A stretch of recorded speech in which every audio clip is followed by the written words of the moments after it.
Hello, কেমন আছো বন্ধুরা? আশা করছি তোমরা সবাই ভালো আছো এবং পরীক্ষার জন্য খুব ভালোভাবে প্রিপারেশন নিয়েছো।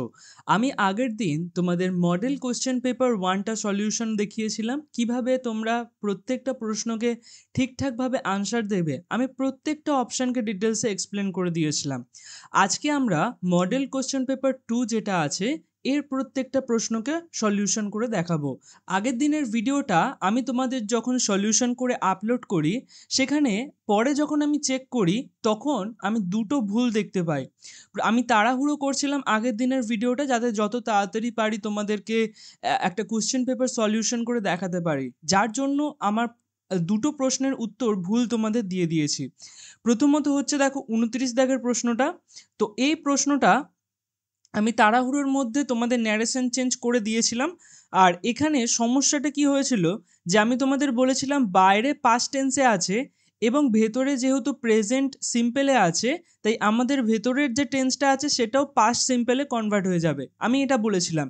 কিন্তু আমি লক্ষ্যই করিনি যে এটা অ্যাকচুয়ালি একটা চিরন্তন সত্য।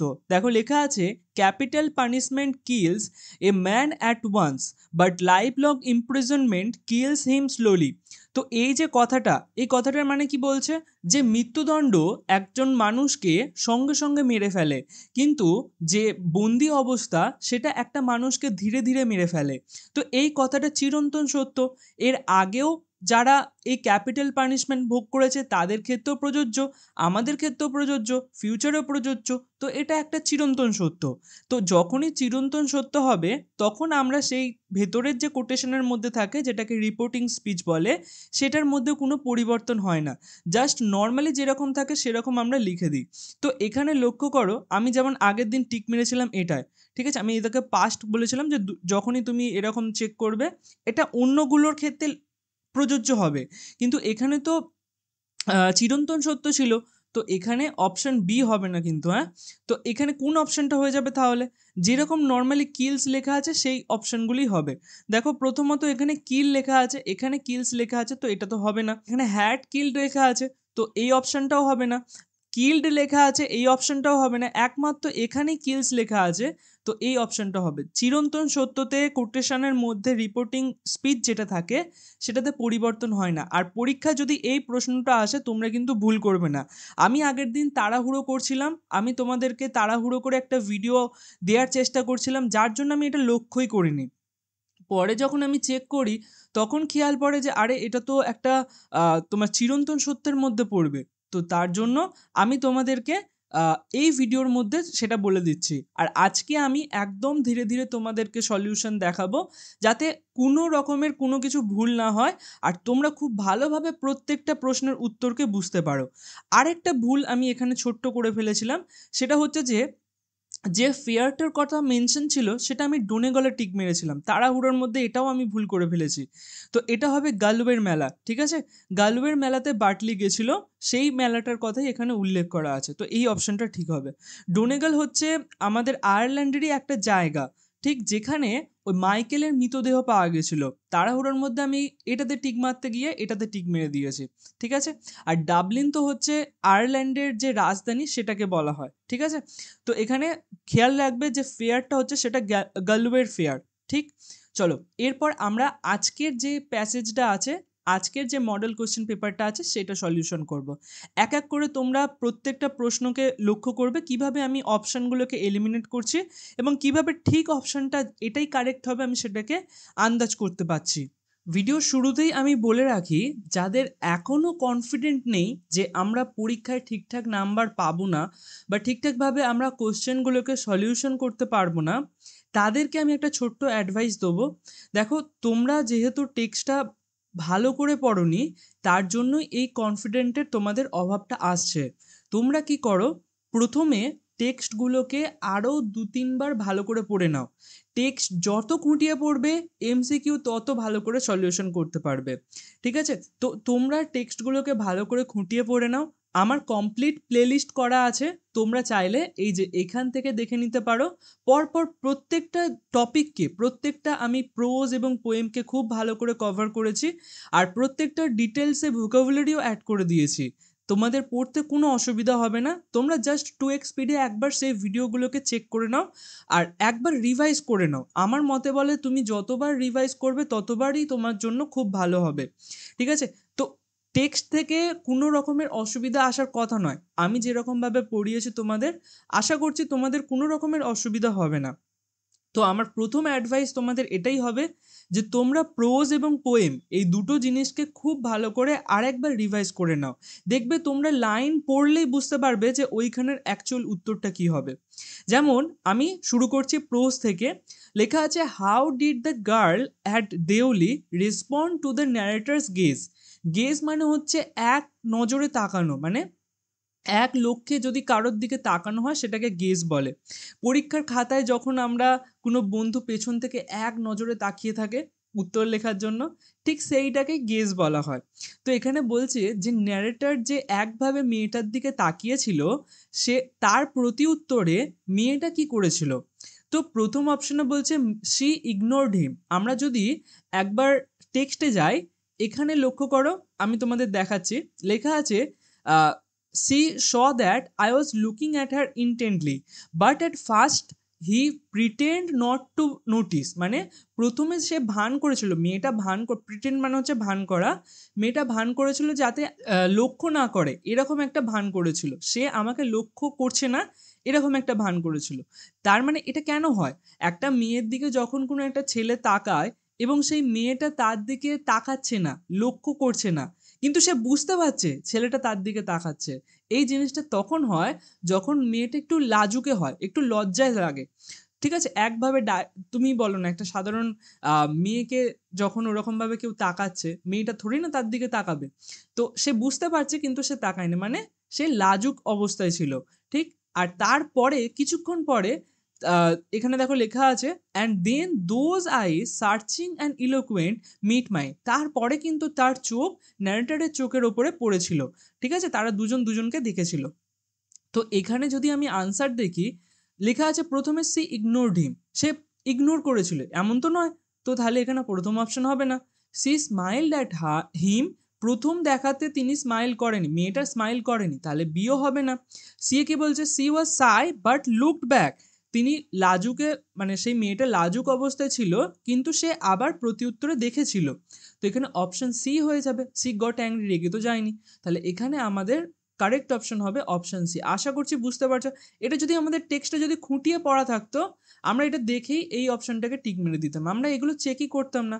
আমি তোমাদের যে অপশন এলিমিনেশন টেকনিকটা আগের দিন শিখিয়েছি, প্রত্যেকটা প্রশ্নকে আমি ডিটেলসে ভেঙে ভেঙে তোমাদের শিখিয়েছি, সেটা তখনই ব্যবহার করবে যখন তুমি বুঝতে পারছো না যে এর মধ্যে কোন অপশনটা ঠিক হবে, তখনই তুমি একমাত্র অপশন এলিমিনেশন টেকনিক ব্যবহার করবে। না হলে কি হবে, অনেকটা টাইম তোমাদের খেয়ে যাবে অপশনগুলোকে এলিমিনেট করতে করতে, ঠিক আছে?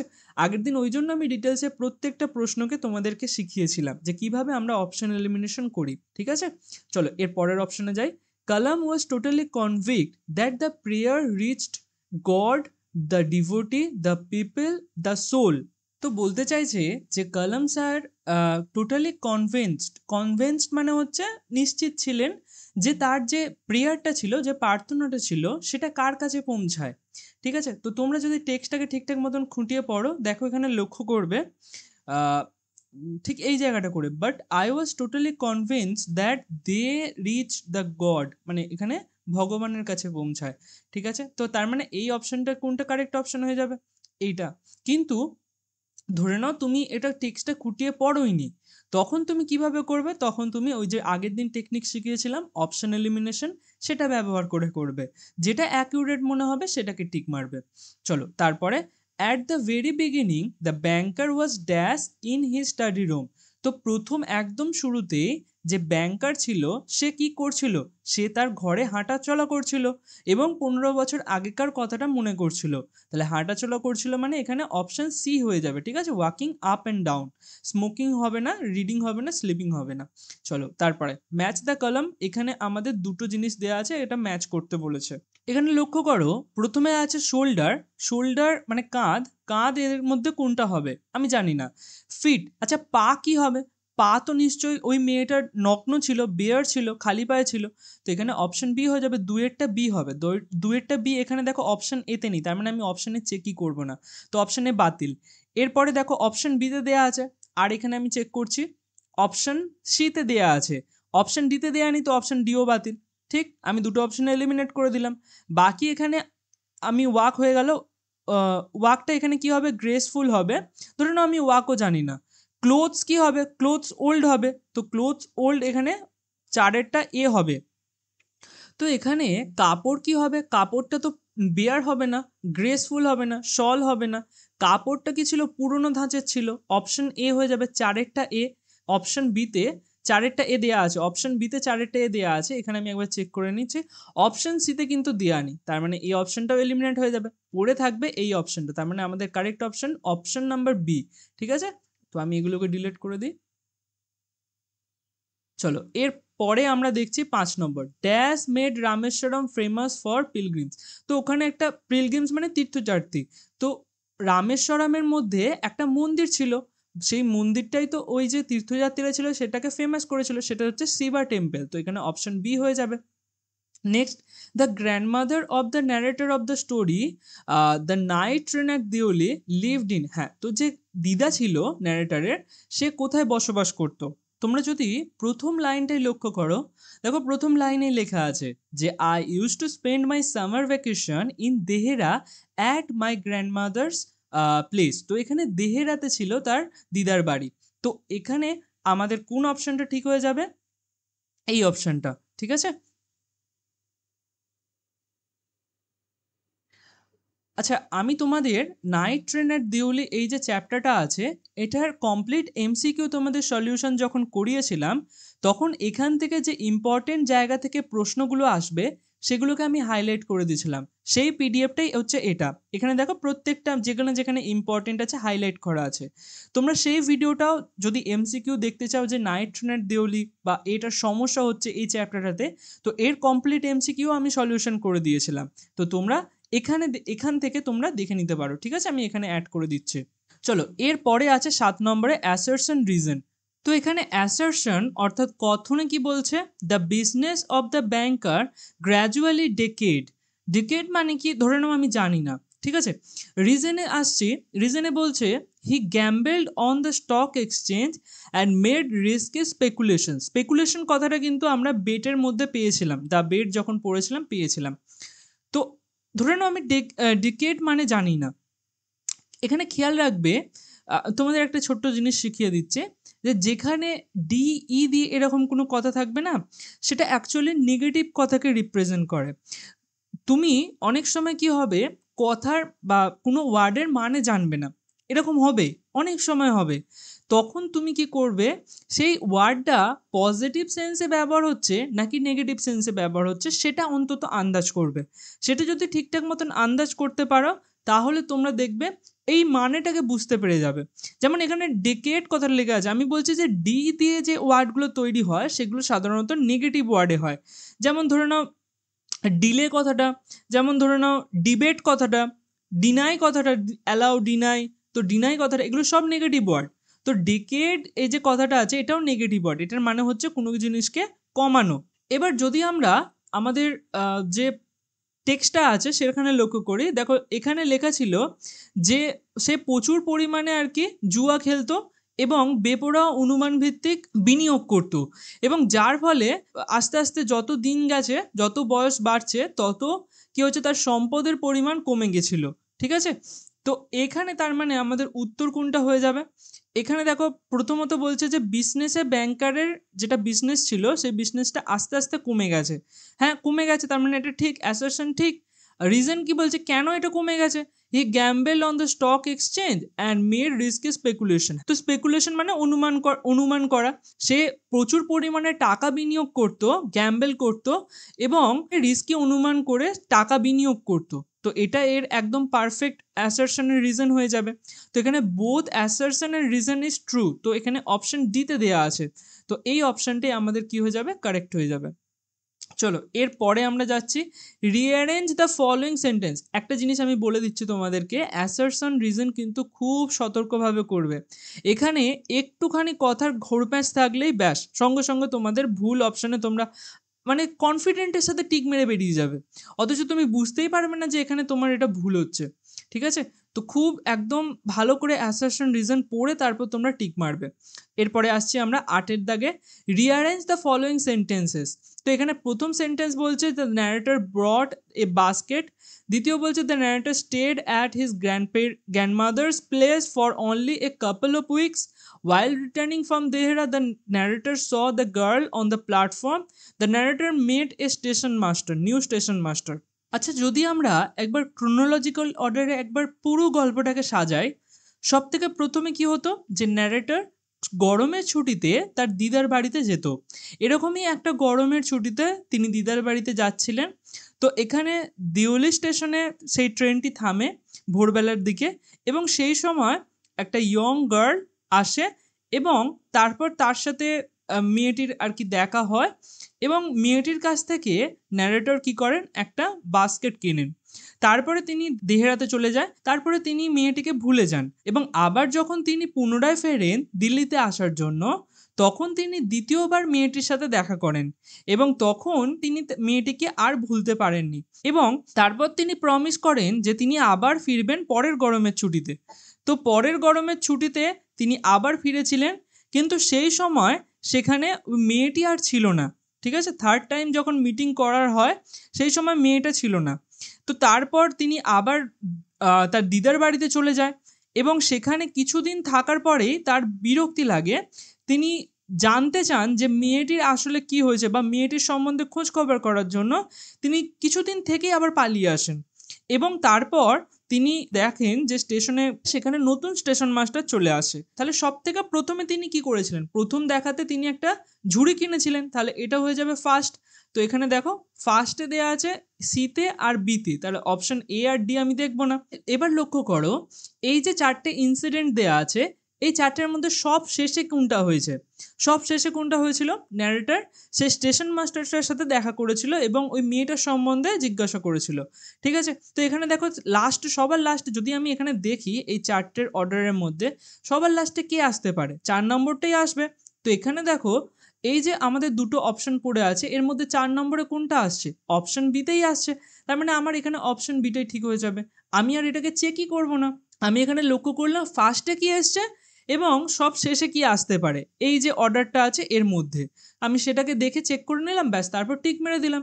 এরকমভাবে তোমরা তাড়াতাড়ি করতে পারবে। এরপরে এই যে টাইপের প্রশ্ন, এই প্রশ্নটা কিন্তু তোমাদের নতুন এসছে, যেটা হচ্ছে ভেন ডায়াগ্রামের প্রশ্ন। মানে এখানে বিভিন্ন ছবি দিয়ে দেবে এবং ছবির মধ্যে থেকে আমাদেরকে ডিসাইড করতে হবে যে কোন অপশনটা এখানে ঠিক হতে পারে। আর এই প্রশ্নগুলো সলভ করা কিন্তু সব থেকে সহজ। এখানে জাস্ট তোমাকে কনসেপ্টটা জানতে হবে।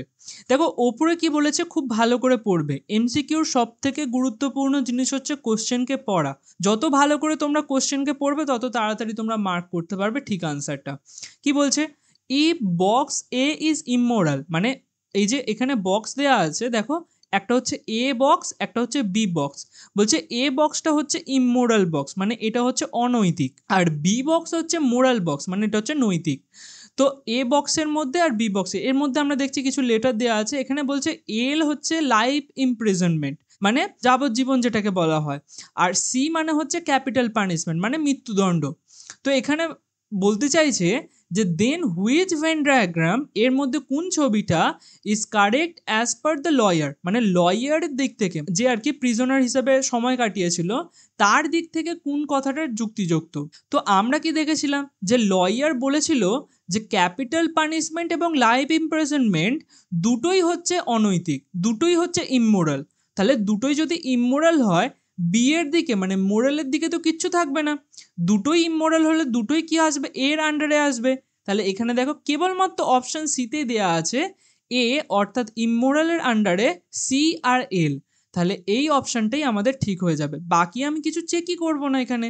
তো আমি কিভাবে করলাম, আগে প্রথমে প্রশ্ন এখানে খুব ভালো করে পড়ে নিলাম, তারপর আমি এখানে ভেন ডায়াগ্রাম অনুযায়ী কনসেপ্ট অনুযায়ী সলিউশন করলাম। চলো এর পরের প্রশ্নটা দেখা যাক। কি বলছে 10 নম্বরে, if columns father had not avoided all inessential comforts and luxuries. তো এখানে বলতে চাইছে যে কালামের বাবা যদি অ্যাভয়েড না করতো, নট অ্যাভয়েডেড, অ্যাভয়েড না করতো অল ইনএসেন্সিয়াল কমফর্টস মানে সমস্ত প্রয়োজনীয় আরাম বা সুখ সুবিধা অ্যান্ড লাক্সারিজ এবং বিলাসিতা, যদি না এই বিলাসিতা এবং কমফর্টসগুলোকে অ্যাভয়েড না করতো কলমের বাবা, তাহলে কি হতো? তাহলে কলম কিরকম মানুষ হতো ভাবো। এটা হচ্ছে মানে ধরে নাও কজ, আর এটার এফেক্ট কি হতো? এফেক্ট হিসেবে প্রথমত এখানে দেখো লেখা আছে Kalam would not have known the difference between necessity and luxury. হ্যাঁ, কলম বুঝতে পারতো না যে কোনটা প্রয়োজনীয়তা আর কোনটা বিলাসিতা, সেই দুটোর মধ্যে পার্থক্যটা। অবশ্যই এটার জন্যই তার বাবা চেষ্টা করেছিল যে তাকে এই শিক্ষাটা ছোটবেলাতেই দেওয়ার, যে কোনটা বিলাসিতা আর কোনটা প্রয়োজনীয়তা সেইটা যেন সে ছোটবেলাতেই ভালো করে বুঝতে পারে। আর যদি অপশন বিতে আমি দেখে লেখা আছে Kalam would have led an austere life. Austere মানে হচ্ছে খুবই সাদামাটা জীবন। যদি এটা শিক্ষাটা না দিত তাহলে সাদামাটা জীবন কি করে কাটতো? সাদামাটা জীবন তো সে শিক্ষাটা পেয়েছে বলে তবেই কাটিয়েছে। তাহলে এখানে অপশন বি হবে না, এটা এর এফেক্ট হিসেবে আসছেই না। সেরকমই পরেরটা দেখো, এখানে Kalam would have been devoid all materials comfort. Devoid মানে হচ্ছে অসম্পূর্ণ, মানে যত সমস্ত মেটেরিয়াল কমফর্ট আছে, বস্তুগত যে সুবিধা সুযোগ সুবিধা আছে, সেগুলো সব সে ত্যাগ করতো। অ্যাকচুয়ালি কলমের বাবা শিক্ষাটা দিয়েছিল বলেই তো সে ত্যাগটা করতে পেরেছে, সে যে জীবনটা কাটিয়েছিল। উড হ্যাভ, এখানে লক্ষ্য করো, উড হ্যাভ মানে হচ্ছে ফিউচারের কথা বলছে, যেটা এখনো হয়নি, যেটা ধরা হচ্ছে যে এরকম হতে পারতো। তো এটা উড হ্যাভ দিয়ে সাধারণত ফিউচারের পসিবিলিটিকে বোঝানো হয়। তো এখানে বলতে চাইছে যে এরকমভাবে হতে পারতো, এটা তো এর এফেক্ট হিসেবে আসছেই না। তারপরে দেখো Kalam would have led a life of full of hardships. Hardships মানে হচ্ছে কঠোরতা বা কষ্টের মধ্যে দিয়ে যাওয়া আর কি। যদি সে তার বাবা শিক্ষা না দিত তাহলে সে কষ্টের মধ্যে দিয়ে যেত? নিশ্চয়ই না। যদি তাকে শিক্ষাটা না দিত তাহলে সে তো কমফোর্ট আর বিলাসিতা এই সমস্ত কিছুই খুঁজতো। তাহলে এটাও এর এফেক্ট নয়, একমাত্র এটাই পড়ে আছে। আর তাছাড়াও তোমরা যদি এখানে লক্ষ্য করো, বাকি তিনটে অপশন এর খাপে খাপ যাবেই না, এগুলো এর এফেক্ট হিসেবে আসছেই না। তো আমি এখানে অপশনাল এলিমিনেশন টেকনিক ব্যবহার করে প্রথম অপশনটাকেই টিক মেরে দিলাম। আশা করছি তোমরা বুঝতে পারলে। একটুখানি কঠিন ছিল, বাট এই টাইপের যে প্রশ্নগুলো আছে এগুলো এরকমভাবেই সলিউশন হবে। এবার আসা যাক পদ্যের পার্টগুলিতে। এখানে প্রথম প্রশ্ন বলছে, in the line I drink life to the lees, the Ulysses means that, মানে ইউলিসিস এই লাইনটির মাধ্যম দিয়ে কি বোঝাতে চেয়েছেন? বলছে I will drink life to the lees, মানে আমি পান করতে চাই জীবনের শেষ ফোঁটা পর্যন্ত। মানে কি বোঝাতে চাইছে? যে সে জীবনটাকে পুরোপুরি উপভোগ করতে চায়। আচ্ছা, ধরে নাও আমি এখানে চারটে অপশন, দেখো তোমরা অপশনগুলোকে লক্ষ্য করো। ধরো আমি চারটে অপশনের মধ্যে কিচ্ছু জানি না, ঠিক আছে, বা আমি এর লাইনটার মানেই জানি না।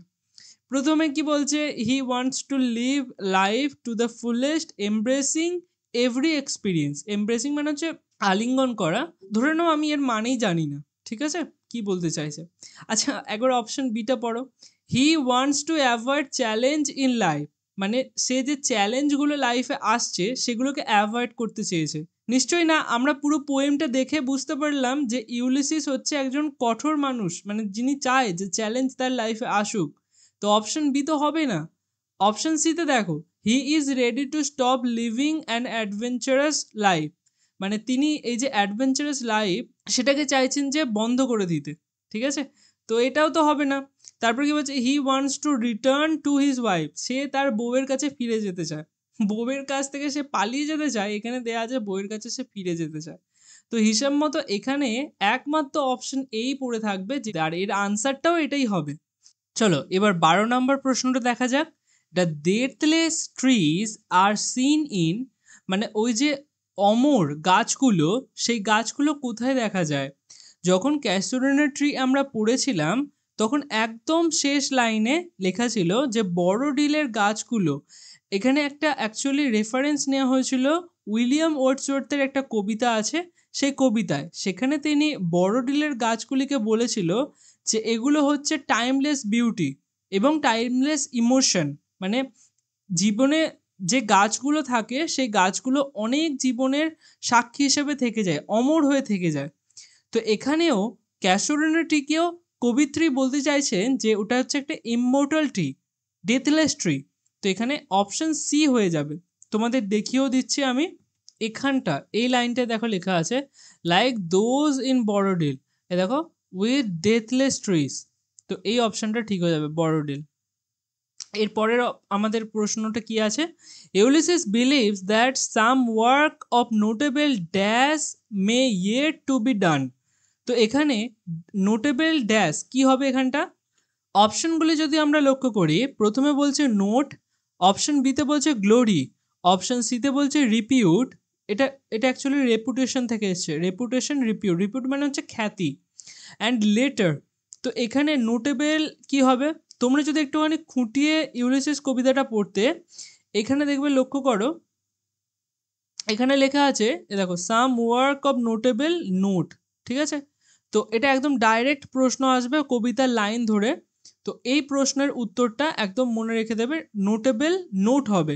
নোট মানে হচ্ছে একটা কোনো উল্লেখযোগ্য কাজ, যে কাজটা ডিস্টিংশন বোঝাচ্ছে, যে কাজটা ব্যতিক্রম বোঝাচ্ছে, এমন কোনো কাজ এখনো করা বাকি আছে ইউলিসিসের যেটা সে করতে চায়। তাহলে এখানে অপশন সি হয়ে যাবে, ঠিক আছে।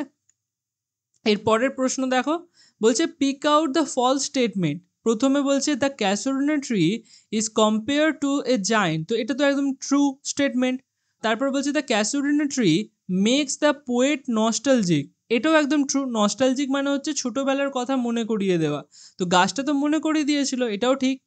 অপশন সিতে বলছে the poet feels an in-depth connection with the tree, এটাও একদম ট্রু। তার মানে অপশন 4 যেটা আছে সেটাই ফলস হয়ে যাবে। দেখো the poet does not seek anything to protect the tree, তো তিনি গাছটাকে রক্ষা করার জন্য সেরকম কিছুই চায়নি, এটা তো নয়। অপশন 4 এখানে শীতে দেয়া আছে, তো এই অপশনটা ঠিক হয়ে যাবে। খেয়াল রাখবে এখানে গুলিয়ে ফেলবে না, 4 বলে এখানে 4-এ গিয়ে টিক মেরে দেবে, এমনটা করবে না। যে অপশনে দেওয়া আছে সেই অপশনটাই ঠিক মারবে, তাড়াহুড়োর মধ্যে এগুলো ভুল হয়, আমি বারবার তোমাদের মনে করিয়ে দিচ্ছি। এরপরে অ্যাসারশন রিজন আবার দিয়েছে, এখানে বলছে the poet's memories of the casuarina tree are influenced by her cultural heritage. তো এখানে কালচারাল মানে হচ্ছে ঐতিহ্য বা সংস্কৃতি, আর হেরিটেজ মানে হচ্ছে পৈতৃক বলতে পারো। এবং এর রিজন বলছে the poet mention the trees association with Indian mythology and folklore in the poem. তো কবিত্রী এখানে গাছটির সাথে ইন্ডিয়ান মাইথোলজি, ভারতীয় যে কাহিনী আর ভারতীয় যে পুরাণ বা শাস্ত্র হয় সেটা, এবং ফোকলোর মানে হচ্ছে লোককথা, সেটার সাথে যুক্ত করেছেন। না, পোয়েট তো এমনটা করেননি। আমরা দেখেছিলাম যে ডেথলেস ট্রি এরকম কিছু মেনশন করেছিল, যেটা উইলিয়াম ওয়ার্ডসওয়ার্থের কবিতা থেকে নেওয়া, কিন্তু সেখানে ইন্ডিয়ান মাইথোলজি বা ফোকলোর এরকম কোনো কিছু মেনশন করা ছিল না। তার মানে এখানের যে রিজনটা হবে সেটা ফলস হয়ে যাবে, আর অ্যাসারশন যেটা আছে সেটা ট্রু হয়ে যাবে। কারণ আমরা দেখেছিলাম যে কবিত্রী তার যে ক্যাসুরিনা ট্রি গাছটি ছিল সেটার সাথে তিনি তার পৈতৃক যে কালচার সেটাকেই তুলে ধরতে চেয়েছিলেন, এবং সেটাই কবিতার মধ্যে ফুটে ওঠে। তো এখানের মধ্যে দেখো অপশন কোনটা ঠিক হবে, বোথ, এটা তো হবে না। True, assertion true but reason is false, তো এখানে অপশন বি ঠিক হয়ে যাবে। চলো এর পরের প্রশ্ন বলছে from the poem it can be understood that Ulysses is. তো আমরা পোয়েমটা পড়ে কি বুঝতে পারছি যে ইউলিসিস কী রকম অবস্থায় আছে। এখানে প্রথম অপশনে বলছে গ্রোয়িং ওল্ড, বয়স হয়ে যাচ্ছে, হ্যাঁ এটা তো ঠিক কথা। এই হিরো, তিনি একজন হিরো ছিলেন, সেটাও আমরা কবিতার মধ্যে পেয়েছি।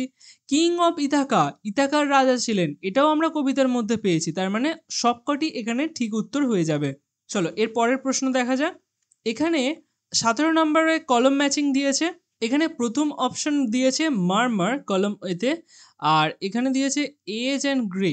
এজ অ্যান্ড গ্রে তো মারমার হবে না, মারমার মানে হচ্ছে খুবই অস্পষ্ট একটা শব্দ, সেটাকেই সাধারণত মারমার বলা হয়। দেখো এখানে এই যে এখানে লেখা এ লো অ্যান্ড ইনডিস্টিংক্ট সাউন্ড, তো এইটা হবে যাবে আমাদের অপশন এ এর সাথে। ঠিক, আমরা পড়েছিলাম দ্যাট ডার্চ লাইক মারমার, মানে এটা ওই ক্যালসুরিনা গাছটা এমনভাবে একটা গান করে যেন খুবই শোকাহিত একটা গান। তো এটার অপশন এটা হয়ে যাবে। তো একেরটা সি হবে, একেরটা সি কেবলমাত্র একটা অপশনই আছে, দেখো অপশন ডিতে। তার মানে এটা ঠিক হয়ে যাবে, বাকি আর আমি কিছু চেকই করবো না। এরপরে the phrase eternal silence in the poem Ulysses is an example of. এই প্রশ্নটা তোমাদের একটু কঠিন লাগবে, কারণ এখানে যে অপশনগুলো দেওয়া আছে সেগুলোর তোমরা বেশিরভাগই মানে জানো না। ঠিক আছে, তো আমি এখানে ডিটেলসে তোমাদের আগে অপশনগুলো বুঝিয়ে দিচ্ছি, তারপর তোমরা দেখবে এই প্রশ্নটা সলিউশন করতে পারবে। তো প্রথম হচ্ছে যে ওখানে লেখা ছিল ইউফেমিজম। ইউফেমিজম আসলে কি একটুখানি সহজে বুঝে নাও। এটা হচ্ছে কোনো কটু মানে খারাপ বা কঠিন বা অপ্রীতিকর কোনো বিষয়কে নম্র, নরম বা সৌম্যভাবে বলা, সুন্দরভাবে সেটাকে বোঝানোর জন্যই আমরা যে কথাটি ব্যবহার করে থাকি সেটাকেই ইউফেমিজম বলা হয়। যেমন এখানে লক্ষ্য করো, লেখা আছে হি পাস্ট অ্যাওয়ে, মানে সে মারা গেল। এখানে হি ডায়েট লেখাটাও আমরা বলতে পারতাম হি ডায়েট, সেটার মানেও সে মারা গেছে। কিন্তু ডায়েট কথাটা ইংলিশ ওয়ার্ডের মধ্যে একটুখানি কটু বা একটুখানি অপ্রীতিকর বলে মনে করা হয়। তার জন্য ডায়েট না ব্যবহার করে যদি কেউ মারা গেলে তার জায়গায় পাস অ্যাওয়ে বলা হয়, সেটা একটু নরম বা একটু ভদ্রভাবে বলা হচ্ছে। ঠিক আছে, তো এটাকেই বলা হয় ইউফেমিজম। এরপর আসছি আয়রনি কাকে বলা হয়। আয়রনি কথাটার মানে হচ্ছে কোনো সত্য ঘটনা বা কথার বিপরীত অর্থ প্রকাশ করা। মানে হচ্ছে যে সাধারণত বিরোধপূর্ণ বা হাস্যরসাত্মক প্রভাব ফেলার জন্যই এটাকে আমাদের ব্যবহার করা হয় কোনো ওয়ার্ডের মধ্যে। এক্সাম্পল দেখো, যদি ঝড়ের দিনে কেউ বলে যে হোয়াট এ লাভলি ওয়েদার, তো এটা কি, ঝড় মানে একটা খারাপ সময়, সেই খারাপ জিনিসটাকে বলছে হোয়াট এ লাভলি ওয়েদার। তো এটা কি, এটা একটা বিপরীত ধর্ম বা বিপরীত অর্থে ব্যবহার করা হচ্ছে, তো এটাকেই বলা হয় আয়রনি। আশা করছি বুঝতে পারলে। এরপর আসছে পেরিফ্রেসিস। এখানে দেখো সহজ বাংলায় লিখে দিয়েছি পেরিফ্রেসিস। ঠিক আছে, তো এটার মানে কি, এটার মানে হলো কোনো কিছু সরাসরি না বলে বর্ণনামূলকভাবে বা সাজানোভাবে বলা। অন্যভাবে বললে একটি ছোট শব্দের জায়গায় বড় করে বা সুন্দর করে অলংকার ব্যবহার করে বোঝানো। সহজ কথা হচ্ছে, যেমন ধরে নাও মহাত্মা গান্ধী, তো তাকে সবাই কি বলা হয়, দ্য ফাদার অফ নেশন বলা হয়।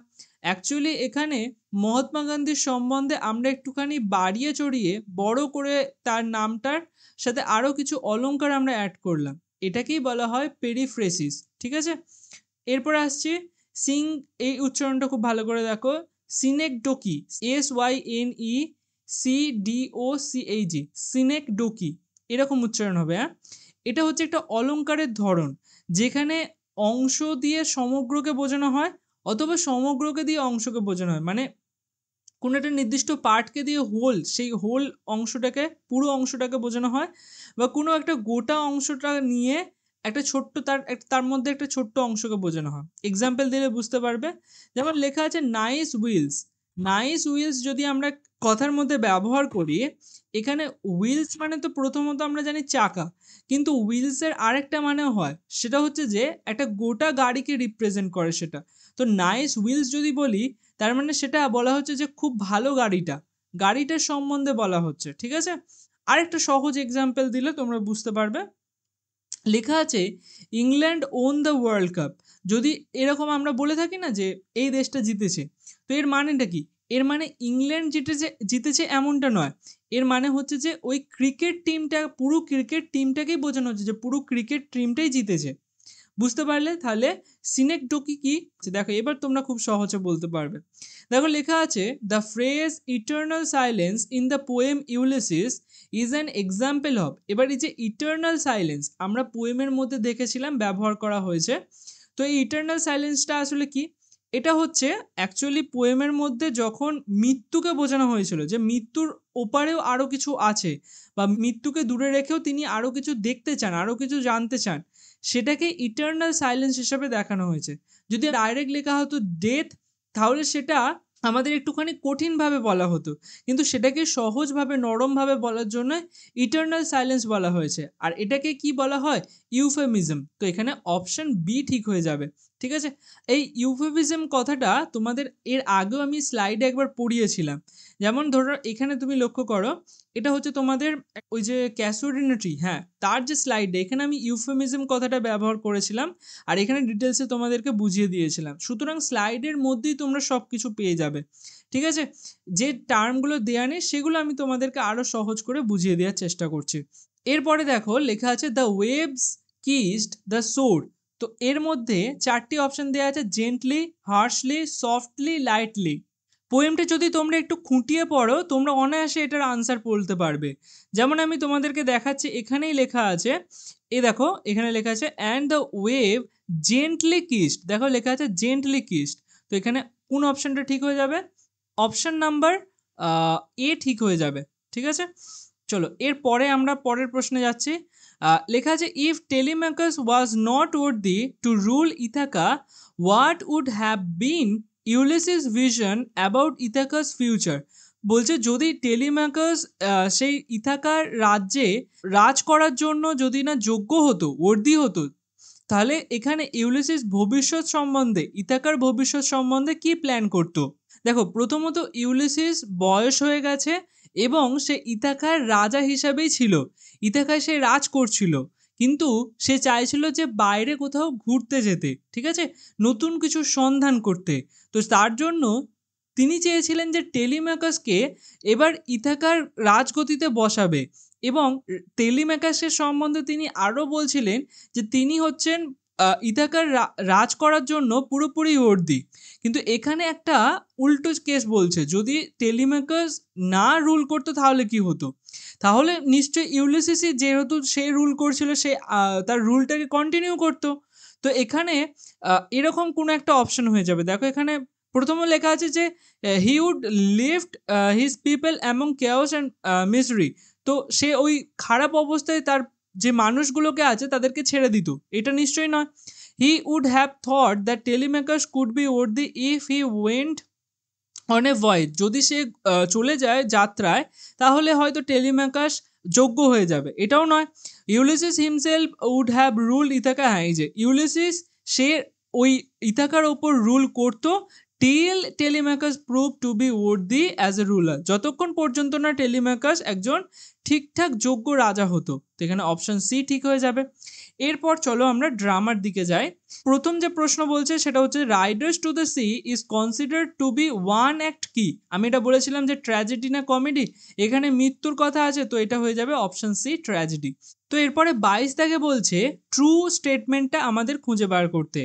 প্রথমে বলছে riders to the sea is written by the Dutch playwright, playwright মানে নাট্যকার, জে এম সিঞ্জ। তো ডাচ তো নয়, এটা তো আয়ারল্যান্ডে লেখা, তাহলে তো আইরিশ হবে। ডাচ কোথাকার বলে বলো তো? ডাচ হচ্ছে নেদারল্যান্ডে যারা লেখক হয় তাদেরকে ডাচ বলে হয়। তো এখানে অপশন প্রথমের যেটা আছে সেটা তো ফলস হয়ে যাবে, এটা যদি আইরিশ থাকতো তাহলে প্রথম অপশনটাই ট্রু হয়ে যেত। এরপর দেয়ার আর অনলি টু, দুটো ক্যারেক্টার তো নয়, প্লেয়ের মধ্যে অনেকগুলো ক্যারেক্টার ছিল, বার্টলি ছিল, ঠিক, ক্যাথলিন ছিল, নোরা ছিল, আর মরিয়া ছিল, চারজন ছিল। তো এখানে অপশন দ্বিতীয় অপশনটা ফলস। তারপরে the play talks about positive and hope, positive আর হোপ কি করে হবে? ট্র্যাজেডি বলছিলাম আমরা এর আগে দেখলাম, মানে সেখানে মৃত্যু মানে নেগেটিভিটি কথাগুলো থাকবে, পজিটিভিটি থাকবে না। তো এখানে অপশন তিনেরটা যেটা আছে সেটাও ফলস। চারের তার মানে যে অপশনটা আছে সেটাই একমাত্র ঠিক হবে। দেখো কি লেখা আছে, the sea in the play symbolize both life and death. তো লাইফ আর ডেথ দুটোকেই সিম্বলাইজ করেছিল দ্য সি। জীবন এই সমুদ্র থেকেই তৈরি হয়, আবার সমুদ্রই কি করে মানুষকে কেড়ে নেয়। তো এখানে অপশন 4 যেটা আছে এই যে সি এতে আছে, এটা ঠিক হয়ে যাবে। এরপরে দেখো লেখা আছে হোয়াইট বোর্ডস কফিন, তাহলে এখানে স্পিনিং হুইল কি হচ্ছিল? দেখো প্রথম অপশনে বলছে ফেথ, ফেথ মানে তো আমরা জানি ভাগ্য বা নিয়তি। তো ভাগ্য আর নিয়তি কার সাথে জড়িত ছিল? সমুদ্রের সাথে জড়িত ছিল, তার মানে এটা সমুদ্রকে সিম্বলাইজ করছে। তো এখানে যেমন হোয়াইট বোর্ড কফিনকে সিম্বলাইজ করছে, মানে এই যে শোকপূর্ণ একটা আবহাওয়া সেটাকে রিপ্রেজেন্ট করছে। ফেথ কি করছে? ফেথ আমাদের সমুদ্রকে রিপ্রেজেন্ট করছে। নেচার কাকে রিপ্রেজেন্ট করছে? সমুদ্রকে রিপ্রেজেন্ট করছে। তার মানে এই দুটো সমুদ্রের জন্য সিম্বল হিসেবে কাজ করছে। কিন্তু এখানে কন্টিনিউটি অফ লাইফ মানে জীবন যে চলছে এর মধ্যে, এত কষ্টের মধ্যেও যে জীবন চলছে সেটাই এখানে স্পিনিং হুইলের সাথে সিম্বল হিসেবে ব্যবহার করা হয়েছে। স্পিনিং হুইল দিয়ে জীবনের যে চক্রমান একটা অবস্থা সেটাকে বোঝানো হচ্ছে। তো এখানে অপশন বি, তো এখানে আমাদের অপশন বি হয়ে যাবে। এরপরে the play is set on an island of the dash coast of Ireland. তো এটা হচ্ছে ওয়েস্ট সাইডে, পশ্চিম দিকে হবে।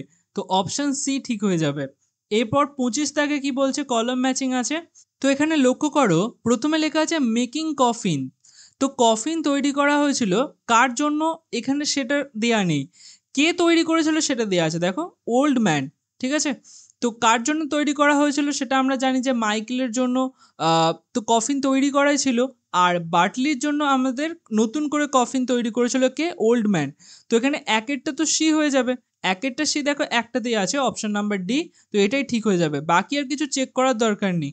এছাড়া তোমরা আরও এর মধ্যে থেকে যেটা সহজ সেটা চেক করতে পারো, যেমন ধরে নাও keening when one die on the sea, মানে জোরে জোরে কাঁদতো যখন কেউ মারা যেত আর কি সমুদ্রে। তো এটা কে করতো, এটা ওই ওল্ড ওম্যান মানে মরিয়া করতো। তো এখানে অপশন ডি হয়ে যাবে, চারেরটা ডি দেখো এখানেও দেওয়া আছে। ঠিক, তো এরকমভাবে তোমরা দুটো অপশন চেক করে নিলে কলাম ম্যাচিংয়ের ক্ষেত্রে খুব ইজি হয়ে যায়। চলো আমাদের আর দুটো জিনিস পড়ে আছে, একটা হচ্ছে গ্রামার আর একটা হচ্ছে আনসিন। গ্রামারের প্রথম প্রশ্ন বলছে I use to wonder what happened in Deoli. এটা আমাদের স্প্লিট করতে বলেছে দুটো সিম্পল সেন্টেন্সে। সিম্পল সেন্টেন্সের নিয়ম তোমাদের আগের ভিডিওতে আমি বুঝিয়েছিলাম যে যে সেন্টেন্সের মধ্যে কেবলমাত্র একটাই মেন ভার্ব থাকবে, একটা সাবজেক্ট এবং তার মেন ভার্ব থাকবে, সেটাই হয়ে যাবে সিম্পল সেন্টেন্স। যদি তুমি এই ওপরের সেন্টেন্সটার মধ্যে লক্ষ্য করো, এখানে দেখো দুটো ভার্ব আছে। প্রথমত হচ্ছে ইউজ টু একটা ভার্ব, মেন ভার্ব, আর এখানে দেখো লেখা আছে হোয়াট হ্যাপেন্ড ইন দেউলি। আর এটাকে যদি আমরা ক্লজ দিক দিয়ে দেখি, তাহলে এখানে আই ইউজ টু ওয়ান্ডার এই পুরোটা হচ্ছে ইন্ডিপেন্ডেন্ট ক্লজ। আর যদি আমরা এখানে দেখি হোয়াট হ্যাপেন্ড ইন দেউলি, এটা হচ্ছে ডিপেন্ডেন্ট ক্লজ। তাহলে যদি এটা ইন্ডিপেন্ডেন্ট ক্লজ হয় এবং এটা ডিপেন্ডেন্ট ক্লজ হয়, তাহলে আমরা সেন্টেন্সটাকে এরকমভাবে ব্রেক করতে পারি। আই ইউজ টু ওয়ান্ডার মানে আমি জানতে আগ্রহী ছিলাম হোয়াট হ্যাপেন্ড ইন দেউলি, দেউলিতে কি হয়েছিল। তো যদি আমরা এরকমভাবে দেখি তাহলে একটা সেন্টেন্স তো এটা হবে আই ইউজ টু ওয়ান্ডার, এর মধ্যে একটাই মেন ভার্ব আছে ইউজ টু। তো এখানে লক্ষ্য করো আই ইউজ টু ওয়ান্ডার কোথায় লেখা আছে, এ দেখো এখানে আই ইউজ টু ওয়ান্ডার লেখা আছে, তার মানে এটা হতে পারে। ঠিক আছে, I use to wonder about ইট, এটা হতে পারে। আচ্ছা তারপরে দেখো আর কোথায় লেখা আছে I use to wonder about ইট, এখানেও লেখা আছে, তাহলে এটাও হতে পারে। এছাড়া আর কোথাও লেখা আছে I use to wonder about ইট, এখানেও লেখা আছে। কিন্তু এখানে লক্ষ্য করে অ্যান্ড দেওয়া আছে। অ্যান্ড তো আমরা জানি যখন আমরা কম্পাউন্ড সেন্টেন্স তৈরি করি তখন ব্যবহার করি। তাহলে এখানে অপশন সি তো হবে না, তাহলে অপশন সিকে আমরা এলিমিনেট করে দেবো। ঠিক, তার মানে আমাদের কাছে দুটো অপশন পড়ে আছে এ আর বি, এই দুটোর মধ্যে কোনটা হবে আমাদেরকে ঠিক করতে হবে। দেখো এখানে লক্ষ্য করো হোয়াট হ্যাপেন্ড ইন দেউলি, দেউলিতে কি ঘটেছিল। তো এটা অ্যাকচুয়ালি কি করছে, প্রশ্নই করছে। তো প্রশ্ন যেহেতু করছে এখানে কোশ্চেন মার্ক থাকার কথা, আর এটাকে এখানে কোশ্চেন মার্ক হিসেবে দেয়া আছে। ঠিক, তো তার মানে এই অপশনটা হওয়ার চান্স বেশি আছে। এছাড়া দেখো তুমি বি এর যে অপশনটা দেয়া আছে সামথিং হ্যাপেন্ড ইন দেউলি, এখানে এরকমভাবে লেখা হয়েছে যে কিছু একটা ঘটেছে দেউলিতে। I use to wonder about it, আমি সেটা সম্বন্ধে জানতে আগ্রহী। তো কিছু একটা ঘটেছে, এখানে এই যে হোয়াট হ্যাপেন্ড ইন দেউলি এর মানেটা কি, দেউলিতে কি ঘটেছিল, মানে একটা অনিশ্চয়তা বোঝাচ্ছে। ঠিক, একটা অনিশ্চয়তা বোঝাচ্ছে যে কি ঘটেছিল দেউলিতে সেটা ন্যারেটর জানেন না। ঠিক, তো এখানে যেহেতু অনিশ্চয়তা বোঝাচ্ছে সব থেকে অ্যাকুরেট, এই দুটোর মধ্যে সব থেকে অ্যাকুরেট এটাই যাবে। আর এখানে এখানে সামথিং হ্যাপেন্ড ইন দেউলি, এটা তো পুরো মানেটাই চেঞ্জ করে দিচ্ছে যে কিছু একটা ঘটেছে, অবশ্যই ঘটেছে এরকম একটা বলতে চাইছে। কিন্তু হোয়াট হ্যাপেন্ড ইন দেউলি কিছু ঘটতেও পারে কিছু নাও ঘটতে পারে, অনিশ্চয়তা বোঝাচ্ছে এখানে। অনিশ্চয়তা একমাত্র অপশন এতেই বলছে হোয়াট হ্যাপেন্ড ইন দেউলি, তাই জন্য এই অপশনটা ঠিক হবে। তো অনেকে তাড়াহুড়োর মধ্যে বোথ এ অ্যান্ড বি করে দেবে, আমাদের এটা খেয়াল রাখতে হবে যে কনটেক্সট অনুযায়ী যেন আমরা ঠিকঠাক থাকি। আমরা যে অপশনটা টিক মারছি তার পেছনে যেন যথেষ্ট যুক্তি থাকে আমার। তো হোয়াট হ্যাপেন্ড ইন দেউলি এটা একটা অনিশ্চয়তা জিনিস, কোনো কিছু ঘটছে এমনটা নির্দিষ্ট করে বলছেই না। এখানে যদি আমি এই অপশনটাকে টিক মারি সামথিং হ্যাপেন্ড ইন দেউলি মানে নির্দিষ্ট করে বোঝাচ্ছে যে হ্যাঁ কিছু একটা হয়েছে, কনফার্মেশন দিচ্ছে। কিন্তু কনফার্মেশন তো এখানে দেয়া নেই, তার মানে এই অপশনটা হবে না, তো অপশন এ হয়ে যাবে ঠিক। চলো এর পরে আমরা যাচ্ছি। এখানে দেখো ইদার অর দিয়ে জয়নিং দিয়েছে, ইদার অর বা আইদার অর যেটাকে বলা হয়। এই জয়নিংটা করতে গেলে আগে আমাদের আইদার অর আর নাইদার অরের কনসেপ্টটা জানতে হবে। আমরা একটু ছোট্ট করে খুব সহজ করে জেনে নিই। তো এখানে লক্ষ্য করো ইদার অর মানে কি, ইদার অর মানে হচ্ছে হয় বা নয়তো, আর নিদার নর মানে হচ্ছে না বা না। ইদার অর আর নিদার নর এই দুটোই হলো কোরিলেটিভ কনজাংশন। কোরিলেটিভ কনজাংশন কাকে বলে, এটাকেই বলা হয় পেয়ার কনজাংশন। মানে মানে এগুলো সবসময় জোড়ায় জোড়ায় ব্যবহার হবে। যেমন নিদার নর, শুধু অর ব্যবহার হচ্ছে না, আইদার অর ব্যবহার হচ্ছে, নিদার নর ব্যবহার হচ্ছে, ঠিক? এরকমই আরও কিছু কোরিলেটিভ কনজাংশনের যদি আমি উদাহরণ বলি, তাহলে বোথ অ্যান্ড একসঙ্গে ব্যবহার হয়, পেয়ারিংয়ে ব্যবহার হয়, ওই জন্য এগুলোকে পেয়ারিং কনজাংশন বলা হয়। Not only but also, as, so that, আশা করছি তোমরা এগুলো সব দেখেছো, কোনো না কোনো সেন্টেন্সে দেখেছো। ঠিক, তো ইদার অরের আমাদের প্রথমে ব্যবহার যদি বলি, যখন দুটো সম্ভাবনা আমাদের কাছে থাকে এবং দুটোর মধ্যে থেকে একটা আমাদের বেছে নিতে হবে, চয়েস বোঝায়, সেটা চয়েস বোঝায়, তখন আমরা সেখানে ইদার অর ব্যবহার করে থাকি। এর ব্যবহার সাধারণত পজিটিভ সেন্সে হয় বা অ্যাফার্মেটিভ সেন্টেন্সে হয় এবং চয়েস বোঝানোর জন্য করা হয়। দুটো সমান স্তরের, এখানে খেয়াল রাখবে এই লাইনটা খুব ইম্পর্টেন্ট। কি বলছে? দুটো সমান স্তরের অংশকে যুক্ত করে। সমান স্তরের অংশ মানে কি? মানে যখন আমরা এই পেয়ারিং দিয়ে যুক্ত করব parts of speech, phrase, clause, সেন্টেন্সকে, তখন আমাদের যেন দুটো দিকেই সমান জিনিস থাকে। মানে নিদারের এখানে যেটা থাকবে, নরের এর পরেও সেটাই থাকবে। যেমন দুটো সাবজেক্টকে জয়েন করতে পারে, দুটো অবজেক্টকে জয়েন করতে পারে, দুটো ভার্বকে জয়েন করতে পারে। এমন নয় যে একটা ভার্বকে নিচ্ছে, নিদারের পর একটা ভার্ব বসছে, তারপরে নরের পরে অবজেক্ট বসে যাচ্ছে, এমন নয়। দুটো ভার্ব মানে নিদারের পরেও ভার্ব বসবে, নরের পরেও ভার্ব বসবে। ভার্বকে জয়েন করবে মানে ভার্বকেই জয়েন করবে, আর কিছু এর মধ্যে থাকবে না। দুটো সমান স্তরের অংশকে জয়েন করবে, এটা শুধুমাত্র মাথায় রেখে দাও, তাহলে দেখবে তোমরা এই রকমের যে মাল্টিপল চয়েস প্রশ্ন আসে সেগুলোকে সহজেই বার করতে পারবে। কিছু এক্সাম্পল আমরা দেখে নিই। যেমন যদি দুটো সাবজেক্টকে জয়েন করে, দেখো লেখা আছে either Ramesh or Suresh is guilty. মানে এখানে দুটো সাবজেক্ট আছে, রমেশ একটা সাবজেক্ট, সুরেশ একটা সাবজেক্ট, দুটো সাবজেক্টকে জয়েন করছে।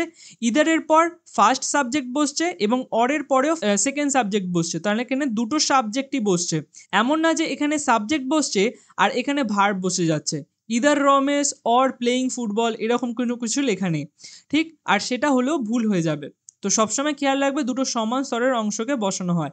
এরকম অবজেক্ট জয়নিংও হতে পারে, যেমন I will buy either a pen or a pencil. এখানে পেন আর পেন্সিল দুটোই অবজেক্ট হিসাবে, আর দুটোর মধ্যে আমরা কি করছি, একটিকে বেছে নিচ্ছি। পজিটিভ সেন্টেন্সে ব্যবহার হচ্ছে, দেখো লক্ষ্য করো, এর মধ্যে কোথাও কিন্তু নট কথাটা নেই।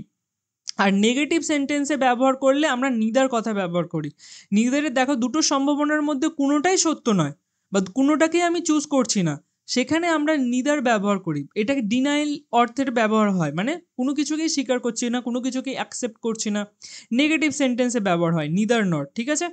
যেমন এখানে লক্ষ্য করো, I will buy neither a pen nor a pencil, মানে আমি পেন এবং পেন্সিল কোনোটাই কিনবো না। বুঝতে পারছো? আশা করছি তোমাদের ক্লিয়ার হয়েছে।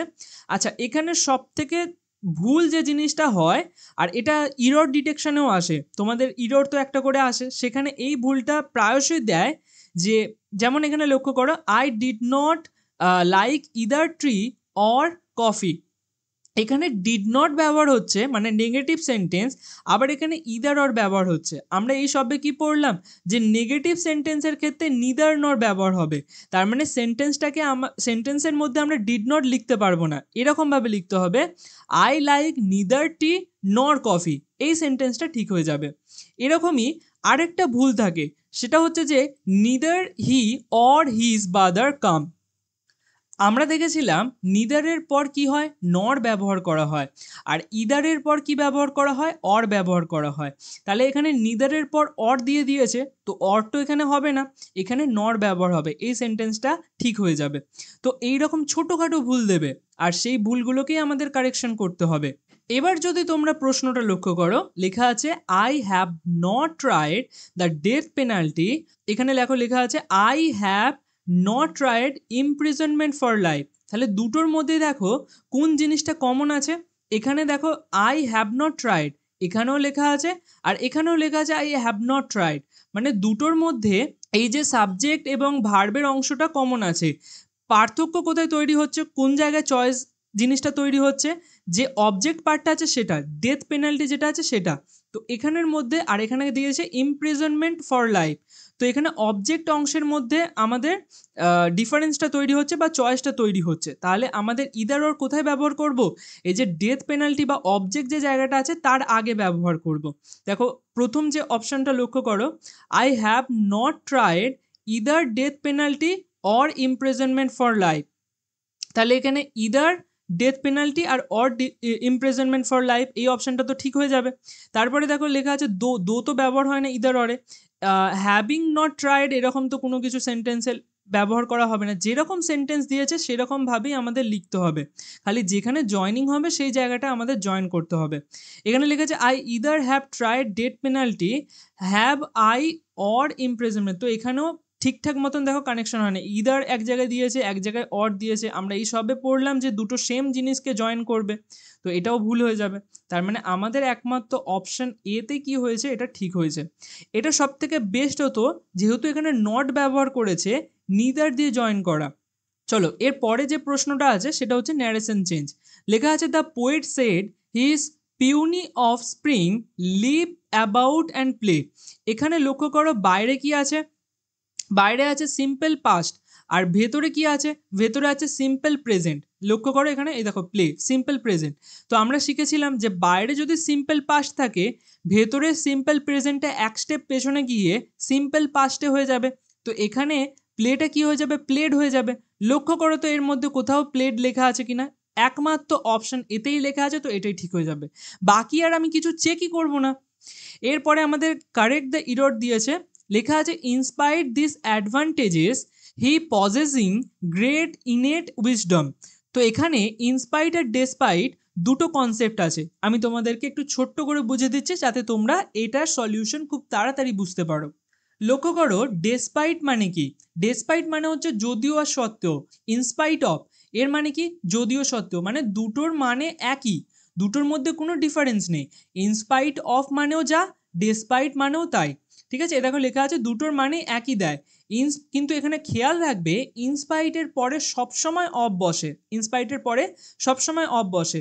গ্রামার অনুযায়ী আমাদের এর পরে ডেসপাইট এবং ইনস্পাইটের পরে সবসময় নাউন, প্রোনাউন, নাউন ফ্রেজ বা জিরান্ড ফর্ম আসতে পারে।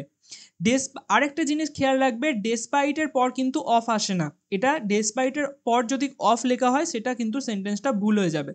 ডেসপাইট শুধু আসে, ইনস্পাইটের সাথে অফ আসে, খেয়াল রাখবে। আর আরেকটা জিনিস লক্ষ্য রাখবে, এটা মাথায় রেখে দেবে যে ডেসপাইট আর ইনস্পাইট অফ এই দুটো দিয়েই সিম্পল সেন্টেন্স তৈরি করা হয়। কেন করা হয় আমি তোমাদের সেটাও বলছি, কারণ ডেসপাইট আর ইনস্পাইট অফ এই দুটোই হচ্ছে প্রিপোজিশন, আর প্রিপোজিশনের পরে আমরা জানি যে নাউন, প্রোনাউন বা নাউনের যে কোনো অংশ আসতে পারে, যেমন জিরান্ড, যেমন নাউন ফ্রেজ। তাই জন্য প্রিপোজিশন দিয়ে এখানে যখন আমরা জয়নিং করছি সেখানে সেন্টেন্সের সাবজেক্ট আর ভার্ব তো একটাই থাকছে, আর তার জন্যই এটা সিম্পল সেন্টেন্স হিসাবে জয়েন করা হয়। আর এখানে আরেকটা জিনিস খেয়াল রাখবে যে এই যে ডেসপাইট আর ইনস্পাইট অফ এই দুটোর পরে কখনোই সাবজেক্ট প্লাস ভার্ব বসে না, মানে কখনোই ক্লজ বসতে পারে না, সবসময় এরপরে নাউন, প্রোনাউন, নাউন ফ্রেজ, জিরান্ড এগুলোই ব্যবহার করা হয়। এক্সাম্পল দেখলে তোমরা সহজে বুঝতে পারবে, যেমন এখানে লেখা আছে despite the rain we went to school. হ্যাঁ আরেকটা জিনিস যে এগুলো সবসময় ব্যতিক্রম বোঝায়, মানে এটা হওয়ার সত্ত্বেও আমরা এটা করেছি, এটা হওয়ার সত্ত্বেও আমরা এই জিনিসটা খেয়েছি, ঠিক তো। ডেসপাইট দ্য রেন মানে বৃষ্টি হওয়ার সত্ত্বেও উই ওয়েন্ট টু স্কুল, আমরা স্কুলে গেছি। এবার দেখো এই সেম জিনিসটাকে আমরা ইনস্পাইট দিয়েও লিখতে পারি, ইনস্পাইট অফ দিয়েও লিখতে পারি। ডেসপাইটের জায়গায় খালি ইনস্পাইট অফ যদি আমরা বসিয়ে দিই তাহলেও সেন্টেন্সটার একই মানে দাঁড়াবে, in spite of the rain we went to school, বৃষ্টি হওয়ার সত্ত্বেও আমরা স্কুলে গেছিলাম। সেরকমই প্রোনাউন দিয়ে যদি আমরা জয়েন করি, দেখো দেখো লেখা আছে ডেসপাইট দেম, তাদের না থাকা সত্ত্বেও, ডেসপাইট মানে হচ্ছে তারা এখানে নেই, ডেসপাইট নেগেটিভ ওয়ার্ড, তো তাদের না থাকার সত্ত্বেও উই এনজয়েড দ্য পার্টি, আমরা পার্টিটা এনজয় করেছি। এবার এরকমভাবে আমরা লিখতে পারি in spite of them, just despite যেখানে আছে সেখানে ইনস্পাইট অফ বসিয়ে দেবো, in spite of them we enjoyed the party, তাদের না থাকা সত্ত্বেও আমরা পার্টিটা উপভোগ করেছি। আশা করছি তোমরা বুঝতে পারলে, এরকমই জিরান্ড দিয়েও জয়নিং হয়। এবার আসছি আমাদের প্রশ্ন, এবার খুব মন দিয়ে প্রশ্নটাকে লক্ষ্য করো, লেখা আছে ইনস্পাইট দিস অ্যাডভান্টেজেস, তো এর মধ্যে ভুল কোথায়, ইররটা কোথায় আছে, দেখো ইনস্পাইটের পর তো অফ বসে কিন্তু এখানে তো অফ বসানো নেই, তার মানে এখানে জাস্ট আমরা যদি ইনস্পাইটের পর অফ বসিয়ে দিই সেন্টেন্সটা ঠিক হয়ে যাবে। কিন্তু লক্ষ্য করো এখানে যে অপশনগুলো দেওয়া আছে সেখানে কোথাও ইনস্পাইট কথাটা লেখা নেই। আমরা তো জানি যে ইনস্পাইট অফ সেটার ইকুয়াল টু কোনটা হবে, ডেসপাইট। তার মানে যেখানে ইনস্পাইট অফ বসাবো সেখানে যদি আমরা ডেসপাইট কথাটা বসাই সেটা ঠিক হয়ে যাবে। তো এখানে আমরা ইনস্পাইট অফের জায়গায় ডেসপাইট দিয়ে অপশানগুলোকে দিয়েছে, তো ডেসপাইট দিয়ে আমরা চেক করব। প্রথম অপশানে দেখো আমরা দেখবে তোমাদের দেখাচ্ছি একটা জিনিস, দেখো জাস্ট খালি আমি যদি দুটো সেন্টেন্সকে মেলাই, এই ওপরের স্টেটমেন্টের সাথে নিচেরটাকে মেলাই, কতগুলো অপশন এলিমিনেট হয়ে যাবে। যেমন এখানে লেখা আছে ইনস্পাইট অফ অ্যাডভান্টেজেস, এস যোগ আছে মানে প্লুরালে আছে, এখানে লক্ষ্য করো তো প্লুরালে নেই, তার মানে এই অপশানটা তো আমি চেকই করবো না, এলিমিনেট, সঙ্গে সঙ্গে এলিমিনেট। বাকিগুলোতে তো আমি দেখছি আছে। আচ্ছা এখানে লেখা আছে প্রসেসিং, আর এখানে বাকিগুলোতে দেখো চেঞ্জ হয়েছে। এবার লক্ষ্য করো পসেস মানে কি, পসেস মানে হচ্ছে কোনো কিছু অধিকার করে রাখা, POSSESS এটা হচ্ছে অ্যাকচুয়াল ভার্ব, POSSESS এটা হচ্ছে অ্যাকচুয়াল ভার্ব। মেন আমরা কি জানি যে যদি থার্ড পারসন সিঙ্গুলার থাকে তাহলে ভার্বের সাথে এস বা ইএস যোগ হয়। এখানে লক্ষ্য করো তো ভার্বের সাথে এস বা ইএস যোগ হয়েছে, এরকম হবে যে POSSESS তবে সে যে ভার্বটা আছে সেটা ঠিক হবে, কিন্তু এখানে তো সেটা যোগ নেই, তার মানে এই অপশনটাও আমরা এলিমিনেট করে দিতে পারি। এখানে লক্ষ্য করো পসেসড, এটা তো এলিমিনেট করে দিয়েছি। এখানে লক্ষ্য করো সেম পসেস কথাটা লেখা আছে, দেখো পসেস কথাটা লেখা আছে, তার মানে এই অপশনটা আমরা এলিমিনেট করে দেবো। একমাত্র এখানেই দেওয়া আছে পসেসড, দেখো এটা পাস্টে চলে গেছে, পাস্টের ক্ষেত্রে তো আমাদের এস বাই এস যোগ করার কোনো ঝামেলাই নেই, তো এখানে পাস্টে দেওয়া আছে, তার মানে এই অপশনটাই আমাদের কারেক্ট হয়ে যাবে। বাকি অপশনগুলো দেখতে পাচ্ছ আমি সহজে এলিমিনেট করে দিলাম। আর এর মানেটা কি দাঁড়াচ্ছে, ডেসপাইট দিস অ্যাডভান্টেজেস মানে এই সুবিধাগুলো না থাকার সত্ত্বেও হি পজেসড গ্রেট ইনেট উইজডম, তিনি আর কি জন্মগত যে বিদ্যা হয় সেই জ্ঞানটা তার কাছে ছিল। ঠিক এটা কোত্থেকে নেওয়া হয়েছে বলো তো, স্ট্রং রুট থেকে। এর পরের প্রশ্নে আমরা যাচ্ছি, 30 নম্বর প্রশ্ন বলছে transcending your body you become a part of the cosmos, এটাকে আমাদের স্প্লিট করতে বলেছে সিম্পল সেন্টেন্সে। তো একইভাবে আমরা এখানে লক্ষ্য করব যে দুটো ভার্ব থাকবে, লক্ষ্য করো এখানে ট্রান্সেন্ডিং লেখা আছে, তো এটা একটা ভার্ব, আর এখানে লেখা হচ্ছে you become a part of cosmos, তো এখানে বিকামটা একটা ভার্ব, দুটো ভার্ব আমরা পেয়ে গেলাম। এবার এখানে দেখো যদি আমরা এটাকে নর্মাল সেন্টেন্সে কনভার্ট করি, একটা তো এই সেন্টেন্সটা থাকবে you become a part of the cosmos, তো এখানে কোথায় কোথায় লেখা আছে দেখো you become a part of the cosmos, এখানে লেখা আছে you become the part of the cosmos, এখানে লেখা আছে, সবগুলোতেই একই লেখা আছে you become a part of the cosmos, সবগুলোতেই একই লেখা আছে। এখানে দেখো এই জিনিসটাকে এখানে এটাকে ঘুরিয়ে দিয়ে দিয়েছে ট্রান্সেন্ডিং ইয়োর বডি, তো এটা কি করে হয়ে গেল আলাদা স্প্লিট, তো এখানে সেন্টেন্সটা কনভার্টই হলো না, স্প্লিট কি করে হলো, তাহলে এই অপশনটা তো আমরা দেখে এলিমিনেট করে দিতে পারবো। বাকি এখানে আমাদের তিনটে অপশনের মধ্যে চেক করতে হবে। আচ্ছা সিম্পল সেন্টেন্সে আমরা জানি যে অ্যাজ বা হোয়েন ব্যবহার করা হয় না, অ্যাজ কমপ্লেক্স সেন্টেন্স তৈরি করার ক্ষেত্রে ব্যবহার করা হয়, হোয়েন কমপ্লেক্স সেন্টেন্স তৈরি করার ক্ষেত্রে ব্যবহার করা হয়, তার মানে এই দুটো দেখেই তো আমি এলিমিনেট করে দিতে পারবো, অপশন সিও হবে না অপশন বিও হবে না, তার মানে একমাত্র অপশন এই পড়ে থাকছে যেটা আমাদের এখানে কারেক্ট হয়ে যাবে। দেখতে পাচ্ছ আমি কিভাবে অপশন এলিমিনেশন টেকনিক ব্যবহার করছি, প্রত্যেকটা যেখানে যেখানে আমার মনে হচ্ছে যে না আমি এটা পারছি না, তোমাদের ক্ষেত্রে বলছি, ধরে নাও আমার মনে হচ্ছে যে এটা আমি পাচ্ছি না, তো সেখানেই এরকমভাবে অপশানগুলোকে এলিমিনেট করতে থাকো, দেখবে তুমি অটোমেটিক্যালি কারেক্ট অপশানটা পেয়ে যাবে। তো চলো এবার আমরা আমাদের লাস্ট যে পার্টটা কম্প্রিহেনশন সেটার দিকে যাই। আচ্ছা এখানে তোমাদের একটা ছোট্ট জিনিস বলে রাখি, কম্প্রিহেনশন সলভ করা এমসিকিউর ক্ষেত্রে খুবই সহজ যখন সেটা ফ্যাকচুয়াল ডাটার মধ্যে থাকবে। ফ্যাকচুয়াল ডাটা মানে কি, এইরকম ধরে নাও ইয়ার, সাল, আরও বিভিন্ন টাইপের জিনিসগুলো হয়, সেগুলো যদি দেওয়া থাকে কোনো প্যাসেজের মধ্যে তাহলে সেটা সলভ করা খুবই ইজি। আর এগুলো সাধারণত কোনো রিপোর্ট থাকলে সেখানেও দেয়, কোনো আর্টিকেল থেকে যদি আমাদের কম্প্রিহেনশন তুলে দেয় সেখানে দেয়, কিন্তু ধরে নাও কোনো প্যাসেজ থেকে যদি তুলে দেয়, যেমন আগের যে আমরা মডেল কোশ্চেন পেপার 1-এ সলভ করেছিলাম সেখানে প্যাসেজ থেকে তুলে দিয়েছিল, যার জন্য আমাদের একটু অসুবিধা হচ্ছিল। আর তাছাড়াও সেখানে মেন থিম জিজ্ঞাসা করেছিল, কি বোঝাতে চাইছিল সেটা জিজ্ঞাসা করেছিল, যার জন্য আমাদের পুরো প্যাসেজটা পড়তে হয়েছে। আর তোমাদের এটা করতে হবে, প্যাসেজটাকে কমপ্লিট পড়তে হবে, বাট আস্তে আস্তে যখন তোমাদের অভ্যাস হয়ে যাবে, প্র্যাকটিস হয়ে যাবে, তোমরা দেখেই ওড়াতে পারবে। মানে যেমন আমি তোমাদেরকে এই পুরো প্যাসেজটা দেখো তোমাদেরকে কীরকমভাবে উড়িয়ে দেখাচ্ছি, তো একই টেকনিক আমরা ফলো করব যেরকম আমরা মডেল কোশ্চেন পেপার 1 যখন সলভ করেছিলাম সেখানে ব্যবহার করেছিলাম। আমরা কি করেছিলাম, আমরা কিওয়ার্ড খুঁজেছিলাম, প্রত্যেকটা আমরা আগে কিন্তু কম্প্রিহেনশনটা পড়িনি, আমরা চলে গেছিলাম ডাইরেক্ট প্রশ্নতে। এবারেও দেখো আমরা ডাইরেক্ট প্রশ্নতে চলে আসছি। আমরা এখান থেকে কিওয়ার্ড খুঁজবো, আগে প্রথমে প্রশ্ন পড়বো, কিওয়ার্ড খুঁজবো, দাগ দেবো, তারপর আমরা যাব ডাইরেক্ট প্যাসেজে জাম্প করব। এখানে লেখা আছে the scientific experiment done by 2 astronaut while staying in space. তো এখানে স্টেইং ইন স্পেস কথাটা আমরা পাবো কোথাও না কোথাও প্যাসেজের মধ্যে।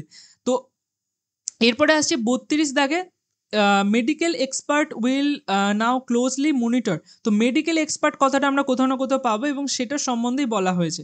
কিওয়ার্ড কি? কিওয়ার্ড হচ্ছে এমন একটা ওয়ার্ড যে ওয়ার্ডটা ওই যে স্টেটমেন্টে থাকবে সেই স্টেটমেন্টটার মধ্যে থাকবেই, মানে এই প্যাসেজের মধ্যে ওই যে লাইনটা থাকবে সেই লাইনটার মধ্যে এই কিওয়ার্ডটা থাকবেই। তো সেটাকে আমি মার্ক করে দিচ্ছি। এখানে দেখো লেখা আছে there long stay in space might have expose the astronaut the potential health issue. Potential health issue এই ওয়ার্ডটা আমরা পাবো এই প্যাসেজের মধ্যে। এরপরে যাচ্ছি টু অ্যাস্ট্রোনট রিটার্ন আর্থ। আচ্ছা, রিটার্ন কথাটা এই কথাটা আমরা পাবো, ঠিক। আর তারপর লেখা আছে এই যে এটা আমরা পাবো। এগুলো সব হচ্ছে কি ফ্যাকচুয়াল ডাটা, দেখেই আমরা বুঝে যেতে পারবো যে এটা এখানের মধ্যে কোথায় দেওয়া আছে, আমরা জাস্ট চোখে চোখে দেখে নিতে পারবো। এরপর হচ্ছে Sunita Williams is an astronaut of NASA. তো সুনিতা উইলিয়ামস সম্বন্ধে যখন আমরা পড়বো তখন আমরা এখান থেকে পেয়ে যাবো এই কথাটা। এরপর two astronaut was scheduled to return the earth. তো শিডিউল কথাটা আমরা এর মধ্যে কোথাও একটা পাবো। ফুল ফর্ম আইএসটি কথাটা আমরা এর মধ্যে কোথাও পাবো। তো এগুলো আমরা এখন আপাতত মার্ক করে দিলাম। আচ্ছা, এখানে আর কিছু আশা করছি নেই।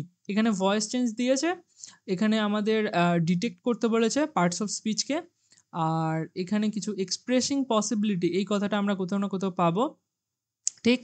আর অ্যাস্ট্রোনট মানে কি? অ্যাস্ট্রোনট মানে তো যারা স্পেসের মধ্যে ট্রাভেল করে, তাহলে এখানে অপশন বি হয়ে যাবে। আর তো বাকি কিছু আছে কি, হু টেল দ্য ফিউচার, না এটা তো অ্যাস্ট্রোলজার। অ্যাস্ট্রোলজার হচ্ছে স্টার দেখে আর কি গণনা করে। তো এখানে আর কোনো কিছু নেই। ম্যানকাইন্ড সম্বন্ধে যারা পড়ে তাদের ফিলান্থ্রপিস্ট বলে। তো এখানে এগুলো বাকিগুলো হবে না, একমাত্র এটাই আছে। ইউনিক মানে কি? ইউনিক মানে হচ্ছে স্পেশাল, অর্ডিনারি, সলিটারি, এক্সক্লুসিভ। তো এটা আমরা পরে আসছি, আপাতত যেটা আছে আগে এখানে সলভ করে নিই। তো প্রথম আমাদের এখানে কিওয়ার্ড দেখো, স্টেইং ইন স্পেস। আগে প্রথমে আমরা প্রশ্নটা পড়ে নিই, কি বলছে? The scientific. আচ্ছা, এতটুকু তো আমরা বুঝতে পারলাম যে এই প্যাসেজটা যেটা দেয়া হয়েছে সেটা নিশ্চয়ই কোনো সায়েন্টিফিক এক্সপেরিমেন্ট, এবং নাসা মানে অ্যাড হয়েছে মানে স্পেসে যাবে সেই রকম কিছু একটা। আর সুনিতা উইলিয়াম পেয়েছি, সুনিতা উইলিয়াম তো একজন অ্যাস্ট্রোনট ছিলেন, তো তিনি এখানে পুরোপুরি প্যাসেজটা ওই স্পেস রিলেটেড কিছু একটা ছিল। তো দেখো আমরা প্রথমে প্রশ্নটা পড়ছি, লেখা আছে দ্য সায়েন্টিফিক এক্সপেরিমেন্টস, মানে বৈজ্ঞানিক যে পরীক্ষা নিরীক্ষাগুলো ডান বাই টু অ্যাস্ট্রোনটস, তো দুজন যে মহাকাশ যাত্রী তাদের দ্বারা করা হয়েছিল ওয়াইল স্টেইং ইন স্পেস, মানে যখন তারা স্পেসে ছিল। তো এখানের মধ্যে আমরা যদি খুঁজি, এ দেখো সঙ্গে সঙ্গে পেয়ে গেছি, স্টেইং ইন স্পেস। তো এখানে এ দেখো লেখা আছে while staying in space Sunita William and Butch Wilmore travelled এত কিলোমিটার। আচ্ছা, আমাদের দেখতে হবে এক্সপেরিমেন্ট কি করেছে সায়েন্টিফিক। এ দেখো এখানে লেখা আছে ইউনিক সায়েন্টিফিক এক্সপেরিমেন্ট এক টেকনোলজি ডেমনস্ট্রেশন। তো এখানের মধ্যে আরও কিছু লেখা থাকবে। ট্রাভেলিং এতবার দে ইনক্লুড স্টাডিজ, দেখো লেখা আছে they work include studies on the plant growth and microgravity testing stem cell technology. তো সেল টেকনোলজি আছে। আচ্ছা, প্ল্যান্ট গ্রোথ আছে, আর কিছু আছে কি রিসার্চ এখানের মধ্যে? ওয়াটার রিলেটেড কিছু এখানে যদি থাকে, পিউরিফাইং ওয়াটার যদি এখানে থাকে তাহলে এটাও হয়ে যাবে। আচ্ছা, আর কিছু কি আছে? তো পিউরিফাইং ওয়াটার আমি এর মধ্যে খুঁজেই পাচ্ছি না, তার মানে এখানে অপশন এ আর সি দুটোই হয়ে যাবে, তার মানে অপশন ডি এখানে ঠিক হবে। দেখতে পাচ্ছি আমি কত স্পিডে করলাম। আমি জাস্ট এখানে কিওয়ার্ডটা দেখলাম, কিওয়ার্ড থেকে এখানে এলাম, এখান থেকে আমি জাস্ট পড়লাম, প্রশ্নটা পড়ে এখান থেকে দেখতে পেলাম যে কী কী এক্সপেরিমেন্ট করেছে। তো আমি এখান থেকে দেখতে পেলাম প্ল্যান্ট গ্রোথ, আর এই দুটোই অপশানে দেওয়া আছে, তো এখানে অপশন ডি হয়ে যাবে। এরপরে লেখা আছে মেডিকেল এক্সপার্টস। তো একবার আমরা পড়ে নিই, স্টেটমেন্ট আর রিজন দিয়েছে। হ্যাঁ, তো কথন এবং তার কারণ। প্রথমে বলছে যে medical expert will now closely monitor the astronauts for a certain period of time, মানে যারা মেডিকেল স্বাস্থ্য রিলেটেড যারা আছে তারা তো ওই যারা অ্যাস্ট্রোনটরা আসে তারা যখন স্পেস থেকে ফিরে আসে তাদেরকে চেক করে, অনেক দিনের জন্য আইসোলেশনে রাখে। তো এখানে যদি আমরা দেখি মেডিকেল এক্সপার্ট কোথাও এখানে লেখা আছে কিনা, medical expert, medical expert, medical expert, এই দেখো medical expert, medical expert will closely monitor them for potential health issue. তো ডিউরিং দিস পিরিয়ড এখানে কি লেখা আছে, will now closely monitor astronaut for a certain period of time. হ্যাঁ, তো এখানে অপশন স্টেটমেন্ট যেটা আছে সেটা একদম কারেক্ট হবে। রিজন কি বলছে, রিজনে বলছে যে there long stay in space might have expose the astronauts to potential health issue. তো এখানে পোটেন্সিয়াল হেলথ ইস্যুর জন্যই তো করা হয়েছিল তাদেরকে ক্লোজলি অবজার্ভ। তো এখানে তার মানে কি অপশন রিজন যেটা আছে সেটাও একদম কারেক্ট হয়ে যাবে। তো এখানে অপশন কোনটা হয়ে যাবে, দুটোই কারেক্ট হয়ে যাবে। তো অ্যাসারশন আর রিজন দুটোই ট্রু, অ্যাসারশন আর রিজন দুটোই ট্রু। হ্যাঁ, এখানে একটা জিনিস লক্ষ্য করো, লেখা আছে বোথ অ্যাসারশন আর রিজন আর ট্রু, এখানে এতটুকু অবধি দেওয়া আছে। আর তার সাথে একটা কন্ডিশন দিয়েছে, but the reason is not the correct explanation of assertion. আমরা তো এখানে পড়লাম যে মেডিকেল এক্সপার্টরা তাদেরকে মনিটর করেছিল, আর কিসের জন্য করেছিল, পোটেন্সিয়াল হেলথের জন্যই করেছিল। তার মানে অ্যাসারশনেরই কারেক্ট রিজন হচ্ছে এটা। তো এখানে অপশন বিতেই দেওয়া আছে, দেখো reason is the correct explanation of assertion. তোমাদের আগের দিন যেটা আমি বলছিলাম যে অ্যাসারশনের সঙ্গে অনেক সময় কি হয়, যেরকম জিজ্ঞাসা করে নেবে যে এটাই এর কারেক্ট রিজন কিনা। তো সেক্ষেত্রে কিন্তু খুব ক্লোজলি একদম তোমরা টিক মারবে, ভালো করে অপশনগুলোকে পড়ে নেবে আগে। তো এখানে অপশন ডি ঠিক হয়ে যাবে। চলো এরপরে আমরা যাচ্ছি, বলছে আমাদের ট্রু স্টেটমেন্টটা এখান থেকে খুঁজে বার করতে হবে। এবার লক্ষ্য করো আমরা কি স্পিডে করবো, দেখো লেখা আছে two astronaut return to earth on কত 19শে মার্চ 2025 এসছে। এখানে দেখো লক্ষ্য করো তো, দেখো রিটার্ন টু আর্থ দেখতে পাচ্ছ, এখানে লেখাই আছে 19শে মার্চ 2025। তার মানে এটা তো ট্রু হয়ে যাবে। তার মানে আমাদের এই অপশানটা ঠিক হবে, একেরটা ঠিক হবে। একেরটা কোথায় কোথায় আছে, এখানে আছে, এখানে আছে। তো তার মানে আমাদের অপশান এ আমরা সাইড করে দেবো, অপশান বি আমরা সাইড করে দেবো। ঠিক, মানে এই দুটোকে আমরা চেকই করবো না।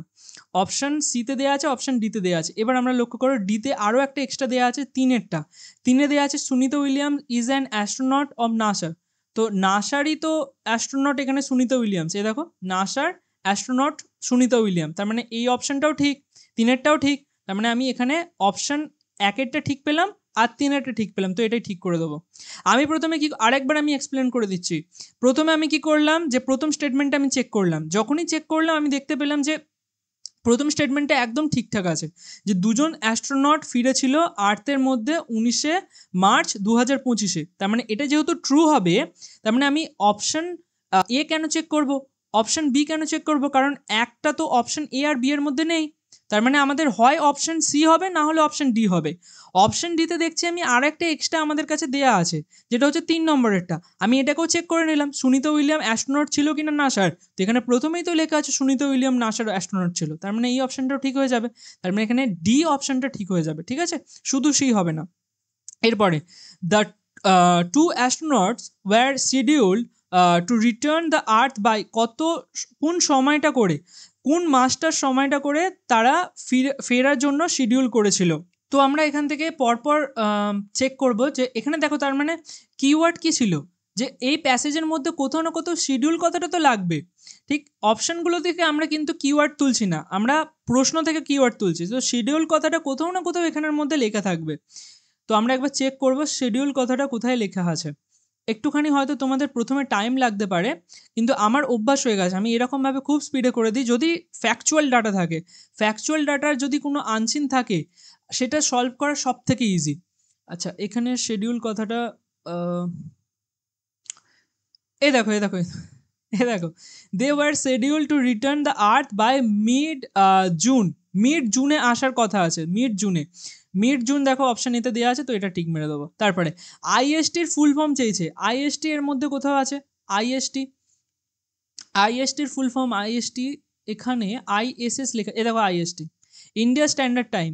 তো এটা তো আমরা জানি, আমি জানি ইন্ডিয়ান স্ট্যান্ডার্ড টাইম, বাট তবুও তোমাদের খুঁজে দেখে দিলাম। তো ইন্ডিয়ান স্ট্যান্ডার্ড টাইম হচ্ছে এখানে অপশন বি। এরপরে আমরা যাচ্ছি, এখানে লেখা আছে যে আমাদের এখানে আইডেন্টিফাই পার্টস অফ স্পিচ করতে হবে, মানে যেটার ওপর আন্ডারলাইন করা আছে সেটা কি পার্টস অফ স্পিচের মধ্যে পড়ছে। প্রথমে লেখা আছে বার্ড, এখানে কিছু সামথিং লেখা আছে। আফটারের পর থেকে দেখো, এখান থেকে আমি পড়া শুরু করব, আমি এর ওপরেরটা পড়বই না, কারণ আমাকে জানতে চেয়েছে শুধু এতটুকু।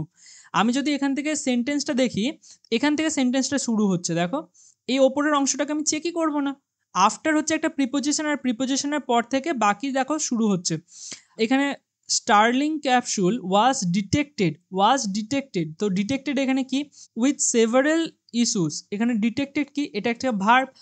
দেখো লক্ষ্য রাখবে, আমি তোমাদের একটা কনসেপ্ট বলে দিচ্ছি, যে যখন ভার্বের সাথে ইডি যোগ থাকবে এবং ভার্বের সাথে আইএনজি যোগ থাকবে, ভার্বের সাথে যখন আইএনজি যোগ থাকে সেটাকে বলা হয় প্রেজেন্ট পার্টিসিপেল, আর ভার্বের সাথে যখন ইডি যোগ থাকে সেটাকে বলা হয় পাস্ট পার্টিসিপেল। যখন সেন্টেন্সের মধ্যে এইরকম ভার্বের সাথে ইডি এবং আইএনজি একা আসবে মানে তার আগে কোনো বিভার্ব বা অক্সিলারি ভার্ব থাকবে না, তখন সেটা সেন্টেন্সের মধ্যে অ্যাডজেক্টিভ হিসেবে কাজ করে। মানে মানে ধরে নাও এই একটা সেন্টেন্স, তো এর মধ্যে ধরে নাও এই ওয়াজ কথাটা লেখাই ছিল না, ঠিক আছে, ওয়াজ কথাটা লেখাই ছিল না, এবং সেন্টেন্সের মধ্যে ডিটেক্ট কথাটা এসছে, হয়তো সেন্টেন্সের শুরুতে আসতে পারে কিংবা সেন্টেন্সের মাঝখানে কোথাও শেষে আসতে পারে। যদি এরকম কোনো ভার্বের সাথে ইডি বা আইএনজি যোগ থাকে তাহলে সেটাকে আমরা অ্যাডজেক্টিভ হিসাবে মার্ক করব। এখানে তো দেখো ভার্বের তো যে ইডি আছে তার আগে তো বিভার্ব বা অক্সিলারি ভার্ব আছে, তার মানে এটা কি হয়ে যাবে, এটা একটা ভার্ব ফর্ম হয়ে যাবে। বুঝতে পারলে? এরপর আমাদের ভয়েস চেঞ্জ একটা দিয়েছে। ভয়েস চেঞ্জ তোমাদেরকে দেখো কত সহজভাবে আমি দেখিয়ে দিই। ভয়েস চেঞ্জ চেক করার একটা টেকনিক আছে, সেটা তোমরা যদি ঠিকঠাক মতন জানতে পারো তাহলে দেখবে এই অপশানের মধ্যে থেকে তুড়ি মেরে তোমরা ঠিকঠাক অপশানটা বার করে নিতে পারবে। আচ্ছা, ভয়েস চেঞ্জের ক্ষেত্রে আমাদের দুটো জিনিস লক্ষ্য রাখতে হবে। একটা হচ্ছে অ্যাক্টিভ ভয়েস, খুব মন দিয়ে শোনো, আমি তোমাদেরকে লিখে লিখে দেখাতে পারবো না, মন দিয়ে শুনতে হবে। ভয়েস চেঞ্জের মধ্যে দুটো কনসেপ্ট হয়, একটা হচ্ছে অ্যাক্টিভ ভয়েস, একটা হচ্ছে প্যাসিভ ভয়েস। প্যাসিভ ভয়েস কাকে বলা হয়, যেখানে বি প্লাস ভি3 কম্বিনেশন থাকে। ভি3 মানে হচ্ছে ভার্বের সাথে ইডি যুক্ত থাকবে, ঠিক আছে, সেটাকে ভি3 বলা হয়। আমরা ছোটবেলায় পড়েছি না যে ডু, ডিড, ডান, তো ডান মানে কি, ডান এখানে ভি3, ডু হচ্ছে প্রেজেন্ট ফর্ম, ডিড হচ্ছে পাস্ট ফর্ম, আর ডান হচ্ছে ভি3 পাস্ট পার্টিসিপেল ফর্ম। তো এখানে লক্ষ্য করো লেখা আছে Sunita William and Butch Wilmore also conduct. এখানে দেখো তো বিভার্বের সাথে ভি3 আছে কি, বিভার্বের সাথে ভি3, এখানে শুধুমাত্র ইডি দেওয়া আছে, তার মানে এটা পাস্ট সিম্পল হিসেবে কাজ করছে, ঠিক আছে, সেন্টেন্সে পাস্ট সিম্পল হিসেবে কাজ করছে, মানে এটা অ্যাক্টিভ ভয়েসে আছে, ঠিক। আচ্ছা, এটাকে প্যাসিভ করতে গেলে আমাদের চেক করতে হবে বিভার্ব প্লাস ভি3, যেহেতু এটা পাস্ট সিম্পলে আছে আমাদের এটা প্যাসিভ করলে কি হয়ে যাবে, ওয়াজ কন্ডাক্ট হয়ে যাবে বা ওয়্যার কন্ডাক্ট হয়ে যাবে। তো আমি এখানের মধ্যে চেক করব ওয়াজ কন্ডাক্ট আছে না ওয়্যার কন্ডাক্ট আছে। দেখো লেখা আছে ওয়্যার কন্ডাক্ট। আচ্ছা, অন্য কোথাও লেখা আছে হ্যাড বিন কন্ডাক্ট, তো হবে না, আমি কি বললাম বিভার্ব। এ দেখো বিভার্ব কোনগুলোকে বলা হয়, অ্যাম, ইজ, আর, ওয়াজ, ওয়্যার। তো এখানে ওয়্যার দেওয়া আছে, এটা একটা বিভার্ব প্লাস তার সাথে ভি3, দেখতে পাচ্ছ বিভার্ব ভি3, তবেই তো সেটা প্যাসিভ হবে। তো এখানে দেওয়া আছে, এখানে তো হ্যাড বিন কন্ডাক্ট দেওয়া আছে, তার মানে হ্যাড বিন তো হবে না, তো এই অপশনটা আমি এলিমিনেট করে দেবো। আর তারপরে লক্ষ্য করো ওয়্যার বিং দেওয়া আছে, ওয়্যার বিং তো হবে না কারণ এখানে পাস্ট সিম্পলে আছে, আর পাস্ট সিম্পলের প্যাসিভ কি হয়ে যাবে, ওয়াজ আর তার সাথে ভি3, তো ওয়াজ ভি3 এই প্রথম অপশনটাতেই দেওয়া আছে, এখানে তো বিং আসবে না। এরপরে কি দেওয়া আছে দেখো ওয়াজ কন্ডাক্ট, তার মানে এখানেও দেওয়া আছে বিভার প্লাস ভি3 কম্বিনেশন। এবার আমাদের চেক করতে হবে যে এখানে নাউনটা কি হিসেবে আসে। নাউন যদি সিঙ্গুলারে থাকে তাহলে ওয়াজ আসবে, নাউন যদি প্লুরালে থাকে তাহলে ওয়্যার আসবে। এখানে লক্ষ্য করো over 150 unique scientific experiment and technology, তাহলে দেখো প্লুরাল নাউন হয়ে গেল, অ্যান্ড দিয়ে দুটো এখানে নাউনকে যোগ করা হয়েছে, সায়েন্টিফিক এক্সপেরিমেন্টস আর টেকনোলজি ডেমনস্ট্রেশন দুটোকে যোগ করা হয়েছে, তার মানে এখানে এটা প্লুরাল নাউন। প্লুরাল নাউনের ক্ষেত্রে কি আসে, ওয়্যার আসে। তো এখানে অপশন এ ঠিক হয়ে যাবে, অপশন ডি কিন্তু এখানে ঠিক হবে না। বুঝতে পারলে আশা করছি, না বুঝতে পারলে তুমি একবার এই কোশ্চেনটাকে একবার রিপিট করে দেখো, তাহলে আশা করছি বুঝতে পারবে।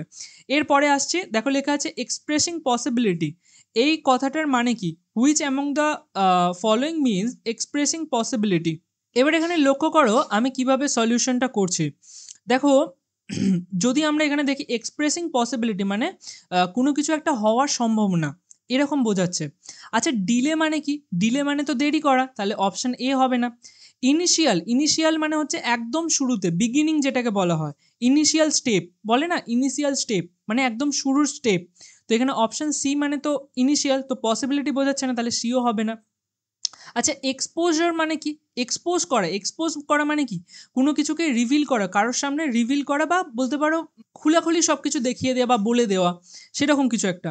তো এখানে অপশন ডি তো হবে না, কারণ পসিবিলিটি এখানেও বোঝাচ্ছে না, তার মানে একমাত্র এখানে অপশন বি পড়ে থাকছে, যেটা হয়তো পসিবিলিটি হতে পারে। আমি মানে জানলাম না, আমি বাকিগুলোকে এলিমিনেট করে কিন্তু অ্যাকুরেট অপশনটা পেয়ে গেলাম। দেখতে পাচ্ছ, এই টেকনিকটাই তোমাদের মধ্যে ডেভেলপ করতে হবে। এরপরে দেখো, এটা তো আমরা মার্ক করে দিয়েছিলাম। এরপরে ইউনিকনেস বলছে, এখানে বলতে চাইছে which one among the following does not mean unique. এর মধ্যে কোনটা ইউনিকনেস বোঝাচ্ছে না। লক্ষ্য করো, স্পেশাল মানে তো ইউনিক হয়, স্পেশাল কোনো কিছু জিনিস স্পেশাল বা কোনো কিছু জিনিস ইউনিক, একই তো মানে যাচ্ছে। এক্সক্লুসিভ, কোনো কিছু জিনিস এক্সক্লুসিভ, সেটাও তো একই মানে যাচ্ছে। তার মানে অপশান এ আর ডি হবে না। আচ্ছা, এখানে সলিটারি মানে হচ্ছে একাকী, একাকীও হবে না, তো এখানে অপশান সি হয়ে যাবে। আর তাছাড়াও অর্ডিনারি মানে হচ্ছে সাধারণ, অর্ডিনারি পার্সন, সাধারণ ব্যক্তি, সাধারণের মধ্যে ইউনিক কি করে আসবে? তো অপশন সি এখানে একমাত্র কারেক্ট হয়ে যাবে। দেখতে পাচ্ছ, আশা করছি তোমরা আজকের ক্লাস থেকে অনেক কিছু শিখতে পারলে এবং তোমরা পরীক্ষায় খুব ভালোভাবে পারফরমেন্স দিতে পারবে। আমি যেরকমভাবে তোমাদের শেখালাম, যে যে টেকনিকগুলো শেখালাম, সেগুলোকে যদি তোমরা ঠিকঠাক মতন ব্যবহার করতে পারো এক্সাম হলে, তাহলে তোমরা 40-এ 40 পাবেই পাবে। আমি তোমাদের গ্যারেন্টি দিচ্ছি। কেন? কারণ আমি যে টেকনিকগুলো তোমাদের শেখালাম, সেগুলো শুধু তো আমাদের কারেক্ট অপশনটাকে বার করছে এমনটা নয়, তার সাথে এর পেছনে যুক্তিটাও আমাদের কাছে ক্লিয়ার হয়ে যাচ্ছে। দেখো, এই ভিডিওগুলো কিন্তু আমার করতে যথেষ্ট টাইম লাগে, তাই ভিডিওগুলো যদি তোমাদের ভালো লেগে থাকে, আমি একটা লাইক তো অবশ্যই আশা করছি তোমাদের থেকে। এবং তার সাথে তোমাদের আরও যদি কিছু ডাউট থাকে, অবশ্যই আমাকে কমেন্ট সেকশনে লিখে পাঠাও। আর তার সাথে চ্যানেলটিকে অবশ্যই সাবস্ক্রাইব করে রাখবে, কারণ ক্লাস 12-এর ফোর্থ সেমিস্টারের খুব তাড়াতাড়ি আমি ভিডিও তোমাদের জন্য নিয়ে আসবো। তো সবাইকে বেস্ট অফ লাক, তোমাদের পরীক্ষা যেন খুব ভালো হয়। আর আমি খুব তাড়াতাড়ি তোমাদের পরীক্ষা হয়ে গেলেই তার সলিউশনটা তোমাদেরকে প্রোভাইড করে দেবো। তাই চ্যানেলটা সাবস্ক্রাইব করে অবশ্যই রাখবে। দেখা হচ্ছে পরের ভিডিওতে, ততক্ষণের জন্য বাই বাই।